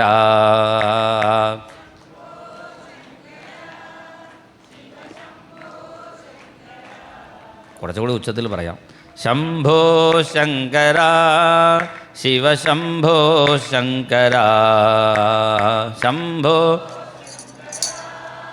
ശിവശംഭോ ശങ്കര, ശംഭോ ശങ്കര സാംബ സദാ ശിവശംഭോ ശങ്കര, ശംഭോ ശങ്കര സാംബ സദാ ശിവശംഭോ ശങ്കര, ശിവ ശിവ ശംഭോ ശങ്കര, ശിവ ശിവ ശംഭോ ശങ്കര. കൈലാസത്തിൽ എത്തിയപ്പോൾ അവിടെ മഹാദേവൻ ഒരു ആലമരത്തിൻ്റെ ചോട്ടിൽ നിർണീഡ താപവർജിത, ആ ആൽത്തറ തന്നെ, ആ ആൽത്തറയുടെ മുകളിൽ പക്ഷികൾ കൂട് ഒന്നും വച്ചിട്ടില്ല പറയുന്നു. എന്നാൽ മഹാദേവൻ താഴെയിരിക്കുമ്പോൾ നമ്മൾ മുകളിൽ ഇരിക്കാൻ പാടില്ല വിചാരിച്ച് നിർണീഡ, അവിടെ പക്ഷികളുടെ കൂട് ഇല്ലാതെ ഒരു വൃക്ഷമാണ്. പിന്നെ താപവർജിത, ആ ആലമരത്തിൻ്റെ ചോട്ടിൽ ചെന്നാൽ തന്നെ താപങ്ങൾ, താപം വെച്ചാൽ സൂര്യൻ്റെ താപമല്ലേ, ആധ്യാത്മികാദി താപങ്ങളൊക്കെ നീക്കുന്ന ബ്രഹ്മോപദേശം ചെയ്യുന്നു ദക്ഷിണാമൂർത്തിയായിട്ട്. ദക്ഷിണാമൂർത്തി പറഞ്ഞാൽ എന്താ അർത്ഥം? തെക്ക് നോക്കിയിരിക്കുന്നു, അങ്ങനെ അർത്ഥമില്ലേ. ദക്ഷിണ പറഞ്ഞാൽ ജ്ഞാനം എന്നാണ് അർത്ഥം. ഭാഗവത്തിൽ പറയുന്നു ദക്ഷിണ ജ്ഞാനസന്ദേശ, ശേമുഷി ദക്ഷിണാ പ്രോക്ത സാ യസ്യാം ഈക്ഷണേ മുഖം, ദക്ഷിണാമൂർത്തിരിത്യുക്ത ശിവോസോ ബ്രഹ്മവാദിഭിः. നമ്മുടെ നന്മയ്ക്ക് ശേമുഷി, ആ ശേമുഷിയാണ് ദക്ഷിണ പറയുന്നത്. ആരെ കാണുമ്പോഴാണോ നമുക്ക് ജ്ഞാനം ഉണ്ടാകുന്നുവോ ആയാളാണ് ദക്ഷിണാമൂർത്തി. ആണ് ജ്ഞാനം നൽകുന്ന മൂർത്തിയായിട്ട് ഇരിക്കുന്ന മഹാദേവനെ നമസ്കരിച്ചു ദേവന്മാർ. ബ്രഹ്മാവ് നമസ്കരിച്ചപ്പോൾ മഹാദേവനെ എഴുന്നേറ്റു ബ്രഹ്മാവിനെ നമസ്കരിച്ചു. അർഹത്തമക്കസ്യ യഥൈവ വിഷ്ണു, ഇതുപോലെയാണ് ഇവിടെ ഉദാഹരണം പറയുന്നു. കശ്യപനുക്ക് വാമനൻ നമസ്കരിച്ചതുപോലെയാണ്. വാമനൻ ഭഗവാൻ തന്നെയാണ്, പക്ഷേ ഇപ്പോൾ അച്ഛൻ്റെ സ്ഥാനം കശ്യപനുക്ക്, അതുകൊണ്ട് നമസ്കരിച്ചു. അതുപോലെ ബ്രഹ്മാവിൻ്റെ നെറ്റിയിൽ നിന്നും ഭ്രൂമധ്യയിൽ നിന്നും വന്നതുകൊണ്ട് ഇപ്പോൾ ബ്രഹ്മ വന്നപ്പോൾ അച്ഛൻ്റെ സ്ഥാനം മനസ്സിലാക്കി നമസ്കരിച്ചു മഹാദേവൻ. മഹാദേവൻ നമസ്കരിച്ച സമയത്തിലും ബ്രഹ്മാവ് അഹങ്കരിച്ച് നിന്നിട്ടില്ലേ.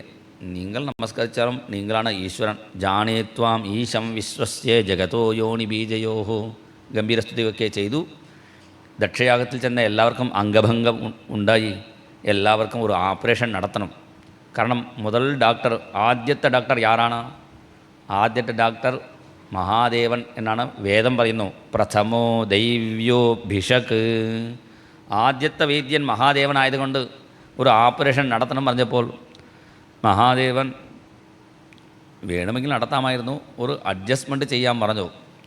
ഭൃഗു മഹർഷിയെ താടിയില്ല പറഞ്ഞപ്പോൾ ആടിൻ്റെ താടി വെറുതെ കിടക്കണോ, അത് എടുത്ത് വെച്ചോളൂ.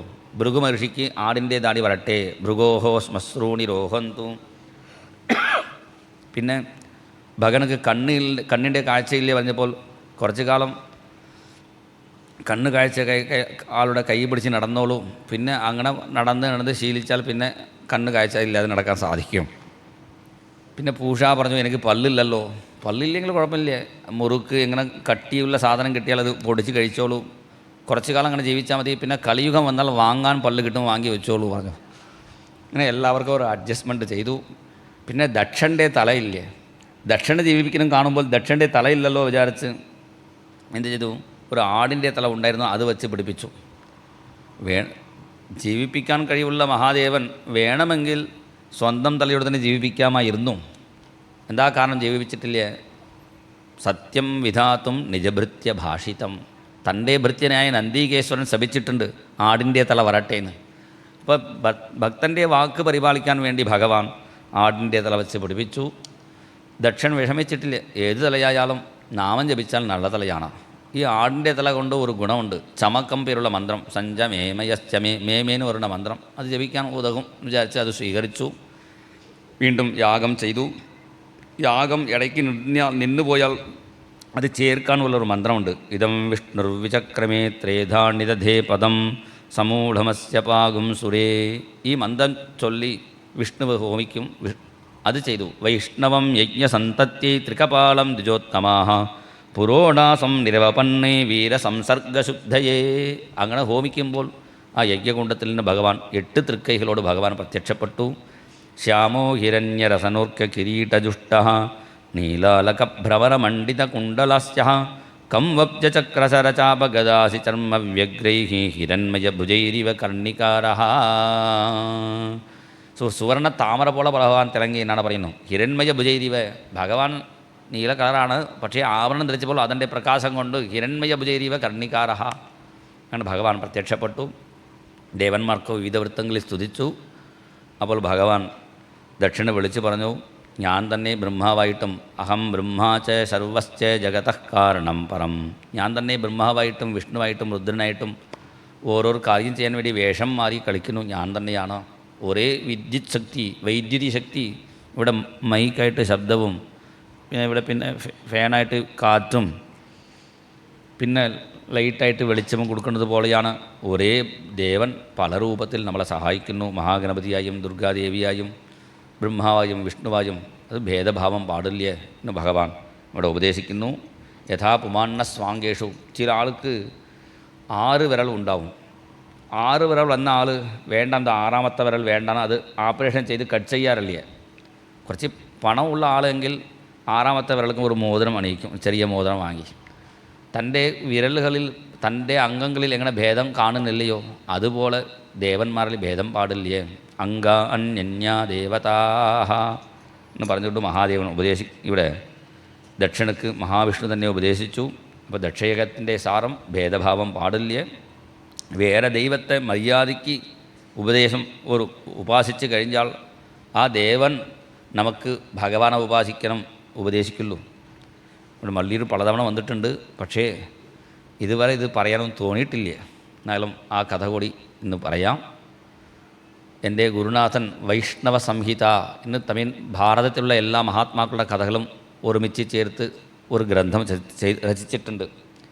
അതിൽ ഭഗവത് രസികൻ എന്ന ഒരു ഭക്തൻ്റെ കഥയാണ്. മഹാഗണപതിയോട് ബന്ധപ്പെട്ട കഥയായതുകൊണ്ട് ഒരു 10 മിനിറ്റ് അതും കൂടി പറഞ്ഞ് നമുക്ക് സമർപ്പിക്കാം. ഭഗവത് രസികോ നാമ കശ്ചിദാസി ദ്വിജോത്തമഃ സർവശാസ്ത്രപ്രവീണശ്ച സദാചാര്യേന സംയുതഃ. നല്ല പേരാണ്. ഭഗവത് രസികൻ എന്ന പേരുള്ള ഒരു ബ്രാഹ്മണൻ ഉണ്ടായിരുന്നു. സകല ശാസ്ത്രവും പഠിച്ചു, നല്ല ആചാരങ്ങളുള്ള ആളാണ്. പക്ഷേ അദ്ദേഹത്തിന് കേനാപി പുണ്യപുഞ്ചേന ജന്മാന്തരം ചെയ്ത പുണ്യം കൊണ്ട് അദ്ദേഹത്തിന് മഹാഗണപതിയോട് ഒരു ഭക്തി തോന്നി. കേനാപി പുണ്യപുഞ്ചേന ജന്മാന്തരകൃതേന ച തസ്യ വിഘ്നേശപാദാബ്ജേ ജാതാ ഭക്തി പരാദൃഢ. മഹാഗണപതിയെ ഭജിച്ചുകൊണ്ടിരുന്നു. നമ്മുടെ തിരുമേനിയെ പോലെ എന്ന് പറയാം. കാരണം ഭക്തി ചെയ്യണമെങ്കിൽ നൃണാം ജന്മസഹസ്രേണ ഭക്തോപരി, ഭക്തി ചെയ്യണം തോന്നണമെങ്കിൽ തന്നെ ഒരു 1000 ജന്മത്തിൻ്റെ പുണ്യം വേണം. പിന്നെ മഹാഗണപതിയോട് ഭക്തി ചെയ്യുമ്പോൾ എങ്ങനെ മഹാഗണപതിയെ സ്തുതിച്ചു, എൻ്റെ ഗുരുനാഥൻ ചെയ്ത മഹാഗണപതി സ്തുതിയാണ്. പിന്നെ ഇവിടെ പറയുന്നു വിചാരിക്കണം, അതും കൂടി എഴുതി വെച്ചാൽ നന്നായി, എല്ലാവർക്കും ജപിക്കാം. നല്ല സ്തുതിയാണ്. നമസ്തേ ദേവദേവായ മൂലാധാരസ്ഥിതായ ച നമസ്തേ ശിവപുത്രായ പാർവതീലാളിതായ ച നമസ്തേ ഗജവക്ത്രായ ഭക്തവത്സലതേ നമഃ നമസ്തേ വിഘ്നരാജായ വിശ്വക്സേനായ തേ നമഃ നമസ്തേ വിശ്വനാഥായ വിഷ്ണുഭക്തായ തേ നമഃ നമസ്തേ സുരസേവ്യായ സുന്ദരാംഗായ തേ നമഃ നമസ്തേ ശൂർപ്പകർണായ ലംബോദര നമോസ്തു തേ നമസ്തേ ഗുരുദേവായ മോദകപ്രിയതേ നമഃ സംസാരസാഗരേ ഘോരേ ഭഗവൻ പതിതോസ്മ്യഹം. അവസാനത്തെ 2 ശ്ലോകം വളരെ പ്രധാനപ്പെട്ടതാണ്. സംസാരസാഗരേ ഘോരേ ഭഗവൻ പതിതോസ്മ്യഹം അഭയം ദേഹി വിഘ്നേശ മമ മോഹം വിനാശയ അവിദ്യാം നാശയ ക്ഷിപ്രം വിദ്യാം ദേഹി വിനായക തേജോ വർച്ചോ യശോ ദേഹി കല്യാണം ദേഹി മേ പ്രഭോ. ത്വാം നമസ്കൃത്യ ലോകേശാഃ ബ്രഹ്മേന്ദ്രവരുണാദയഃ നിർവിഘ്നം കർമ്മ കുർവന്തി തതസ്ത്വാം പ്രണമാമ്യഹം സർവപ്രഥമപൂജ്യോസി സർവപ്രമഥനായക മമ കാര്യേഷു സർവേഷു വിഘ്നം സദ്യോ വിനാശയ. വലിയ സ്തോത്രമാണ്. അതിൽ പറയുന്നു സുന്ദരാംഗായ, സുന്ദരമായ രൂപം മഹാഗണപതിക്കാണ്. എത്ര നോക്കിയാലും കാണാൻ മതി തോന്നാത്ത രൂപമാണ് 3 ചന്ദ്രൻ, കടൽ, പിന്നെ ആന. എത്രയാണ് നോക്കിയാലും ഇങ്ങനെ അത് തല ആട്ടി അത് ആടുന്ന ആട്ടം നോക്കി നമ്മളിങ്ങനെ ആടിയിരിക്കാം സുഖമായിട്ട്. അതുകൊണ്ടാണ് മഹാഗണപതിയുടെ ആദ്യത്തെ അർച്ചന സുമുഖായ നമഃ. എത്ര നോക്കിയാലും കാണാൻ കൊതി ഉണ്ടാവും. അത്ര പോലെ നല്ല സുന്ദരാംഗനായ എന്നെ നമസ്കരിക്കുന്നു. സംസാരസാഗരത്തിൽ വീണുപോയി എൻ്റെ മോഹത്തെ നീക്കണേ, വിദ്യയെ കൊടുക്കണേ, എനിക്ക് തേജസ് വർച്ചസ് യശസ് എല്ലാം തരണേ എന്ന്. കാരണം ബ്രഹ്മചാരിയാണ് മഹാഗണപതി. ബ്രഹ്മചര്യത്തിലിരിക്കുന്നവർക്കേ തേജസ് വർച്ചസൊക്കെ കിട്ടുള്ളൂ. ബ്രഹ്മാദി ദേവന്മാർ പോലും മഹാഗണപതിയെ പൂജിച്ചിട്ടാണ് അവരുടെ കർമ്മങ്ങൾ നിർവിഘ്നമായി ചെയ്യാൻ സാധിക്കുന്നു. സർവപ്രഥമ പൂജ്യനാവും പ്രമഥനായകനായിരിക്കുന്ന എനിക്ക് വിഘ്നങ്ങൾ നാശം തരണേ. കാരണം മല്ലിലേക്ക് പുറപ്പെട്ടു വരുമ്പോൾ വിഘ്നം വരാതെ രക്ഷിക്കണേ. വേറെ വേണ്ട സ്ഥലങ്ങളിൽ പോകുമ്പോൾ വിഘ്നം ഉണ്ടാക്കണേ. വിഘ്നകർത്രേ നമഃ വിഘ്നഹർത്രേ നമഃ. വിഘ്നം ചെയ്യുന്നതും അദ്ദേഹമാണ്, വിഘ്നം ഇല്ലാതാക്കണം അദ്ദേഹമാണ്. ഇങ്ങനെ സ്തോത്രം ചെയ്തപ്പോൾ മഹാഗണപതി ഉപദേശിച്ചു. മഹാഗണപതി ഈ ഭക്തനക്ക് ചെയ്യുന്ന ഉപദേശമാണ് ഏകയേവ പരോ വിഷ്ണു പരമാത്മാ സനാതനഃ അംശാംശകലയാ തസ്യ സംഭൂതാസ്മോ വയം സുരാഹ. ഒരേ വിഷ്ണുവാണ് പരരൂപത്തിൽ, സബ്രഹ്മ സശിവസ്സേന്ദ്രസ്സോക്ഷര പരമസ്വരാട്ട്. അതേ ഭഗവാനാണ് പല രൂപത്തിലിരിക്കുന്നു. തേനൈവ പൂജിതാ സർവേ ദേവാ ബ്രഹ്മശിവാദയഃ അമാണിനാമാണദേന പ്രഹൃഷ്ടാസ്മോ വയം സദാ വയം വിഷ്ണുമുപാശ്രിത്യ ഭക്തേഭ്യഃ കാമിതാൻ വരാൻ പ്രയച്ഛാമ സുപ്രസന്നാഃ മോക്ഷമിച്ഛേജനാർദ്ദനാത്. എല്ലാ ദേവന്മാർക്കും ഉള്ളിൽ ചൈതന്യമായി വർത്തിക്കുന്നത് ഞാനാണെന്ന് ഭഗവാൻ ഗീതയിൽ പറയുന്നു. കാരണം എല്ലാ ദേവന്മാരും അനുഗ്രഹം ചെയ്യണമെങ്കിൽ അവർക്ക് ചൈതന്യം വേണ്ടേ. അതുപോലെയാണ് എല്ലാ ദേവന്മാരും ഭഗവാന്റെ ചൈതന്യം വാങ്ങിയാണ് അനുഗ്രഹിക്കുന്നു. അപ്പോൾ എല്ലാവരും മഹാഗണപതിയെ പൂജിച്ചാലും അതേപോലെ സുബ്രഹ്മണ്യസ്വാമിയെ പൂജിച്ചാലും ഇൻഡയറക്റ്റായി കണ്ണട തന്നെയാണ് പൂജിക്കുന്നു. ചില ആളുകൾ നേരിട്ട് പൂജിക്കുന്നു, അത്രയേ ഉള്ളൂ. ന സന്യാസേന യോഗേന തപസാ ന വ്രതാദിഭിഃ അഖണ്ഡ പ്രേമ ഭക്തീവ ലഭ്യത്തെ പുരുഷപരഃ തസ്മാത് ബൃന്ദാവനം ഗച്ഛ യമുനാതീരമുത്തമം തത്ര ശ്രീനന്ദതനയം പ്രേമഭക്ത്യാ വശീകുരു. അതുകൊണ്ട് സന്യാസം, യോഗം, തപസ് ചെയ്ത് ഒരു കാര്യമില്ല. പ്രേമഭക്തിയാണ് വേണ്ടത്. പ്രേമഭക്തി കിട്ടണമെങ്കിൽ ബൃന്ദാവനം പോയാലേ ഇത് മനസ്സിലാവുള്ളൂ എന്താണ് പ്രേമഭക്തി. അവിടെ ചെന്നോളൂ. ഗോപീഭാവേന ശുദ്ധേന പ്രീയത്തെ നന്ദനന്ദനഃ തം വിനാ പ്രേമഭാവഞ്ച സാധനം നഹി വിദ്യത്തെ. ആ ഗോപീഭാവത്തോട് പ്രേമഭാവത്തോട് ഭഗവാനെ ഭക്തി ചെയ്തോളൂ. രാധാനാമം ജപിച്ചോളൂ. രാധാനാമ സുധാസ്വാദ രസികോ ഭവ പണ്ഡിത. ഭഗവത് രസികനായി നീ രാധാരസികനായി മാറൂ. രാധേ രാധേ ജപോ ചലേ ആയെങ്കേ വിഹാരി രാധേ രാധേ രട്ടോ ചലേ ആയെങ്കേ വിഹാരി. വൃന്ദാവനത്തിൽ എവിടെ ചേർന്നാലും നമുക്ക് ഈ പാട്ട് കേൾക്കാം. രാധേ രാധേ ജപിച്ച് പോയാൽ മതി, പിന്നിൽ നമ്മുടെ പിന്നെ കണ്ണൻ ഉണ്ടാവും. തന്നാമശ്രുതി മാത്രേന സ്വയമായാതി മാധവക ഭക്തിയോഗസ്യ മാർഗസ്യ വിഘ്നം തേ നാശയാമ്യഹം. നീ കണ്ണൻ്റെ ഭക്തി ചെയ്തോളൂ, നിൻ്റെ വിഘ്നങ്ങളെ ഞാൻ നാശം ചെയ്യാം. ഗച്ഛ ബൃന്ദാവനം ശീഘ്രം. ഞാൻ സാധാരണ ഗണേശ്വരനാണ്, എന്നെക്കാൾ വലിയ ആളുണ്ട്. ഭജ ഗോപീ ഗണേശ്വരം. ഗോപീ ഗണേശ്വരൻ അവിടെ ഉണ്ട്. ഗച്ഛ ബൃന്ദാവനം ശീഘ്രം ഭജ ഗോപീ ഗണേശ്വരം. അതുകൊണ്ട് എല്ലാവരും വള്ളിയൂരപ്പനോട് എന്താ പ്രാർത്ഥിക്കേണ്ടത്? ഞങ്ങൾ വൃന്ദാവനം പോകാൻ അനുഗ്രഹിക്കണേ. പോകുന്ന സമയത്തിൽ വിഘ്നമില്ലാതെ അത് വൃന്ദാവനം പോയി വരാനുള്ള ഭാഗ്യം തരണേ. കൃഷ്ണഭക്തി ചെയ്യാനുള്ള ഒരു ഭാഗ്യം തരണേ. കൃഷ്ണഭക്തിക്ക് എന്തൊക്കെ തടസ്സം ഉണ്ടാവുമോ അതൊക്കെ മാറ്റിത്തരണേന്ന് പ്രാർത്ഥിക്കണം. അതാണ് ഇവിടെ ഗുരുനാഥൻ ഉപദേശിക്കുന്നു. ഗോപീഭാവ വിമുഗ്ധാത്മാ ഗോവിന്ദം ഭക്തവത്സലം ഭജന്തി അനന്യയാ ഭക്ത്യാ ലേവേ തദ്ദർശനം ശുഭം. ഉടനെ ആ ഭഗവത് രസികൻ പേരുള്ള ഭക്തൻ വൃന്ദാവനത്തിൽ ലളിത കിഷോരി എന്ന പേരിൽ ഗോപീഭാവത്തിൽ ഭക്തി ചെയ്യുന്ന ഒരു മഹാത്മാവ് ആശ്രയിച്ചു.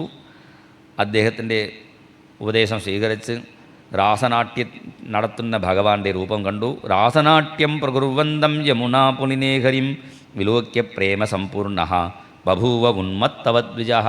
അങ്ങനെ വൃന്ദാവനത്തിൽ രാസലീല കണ്ടു.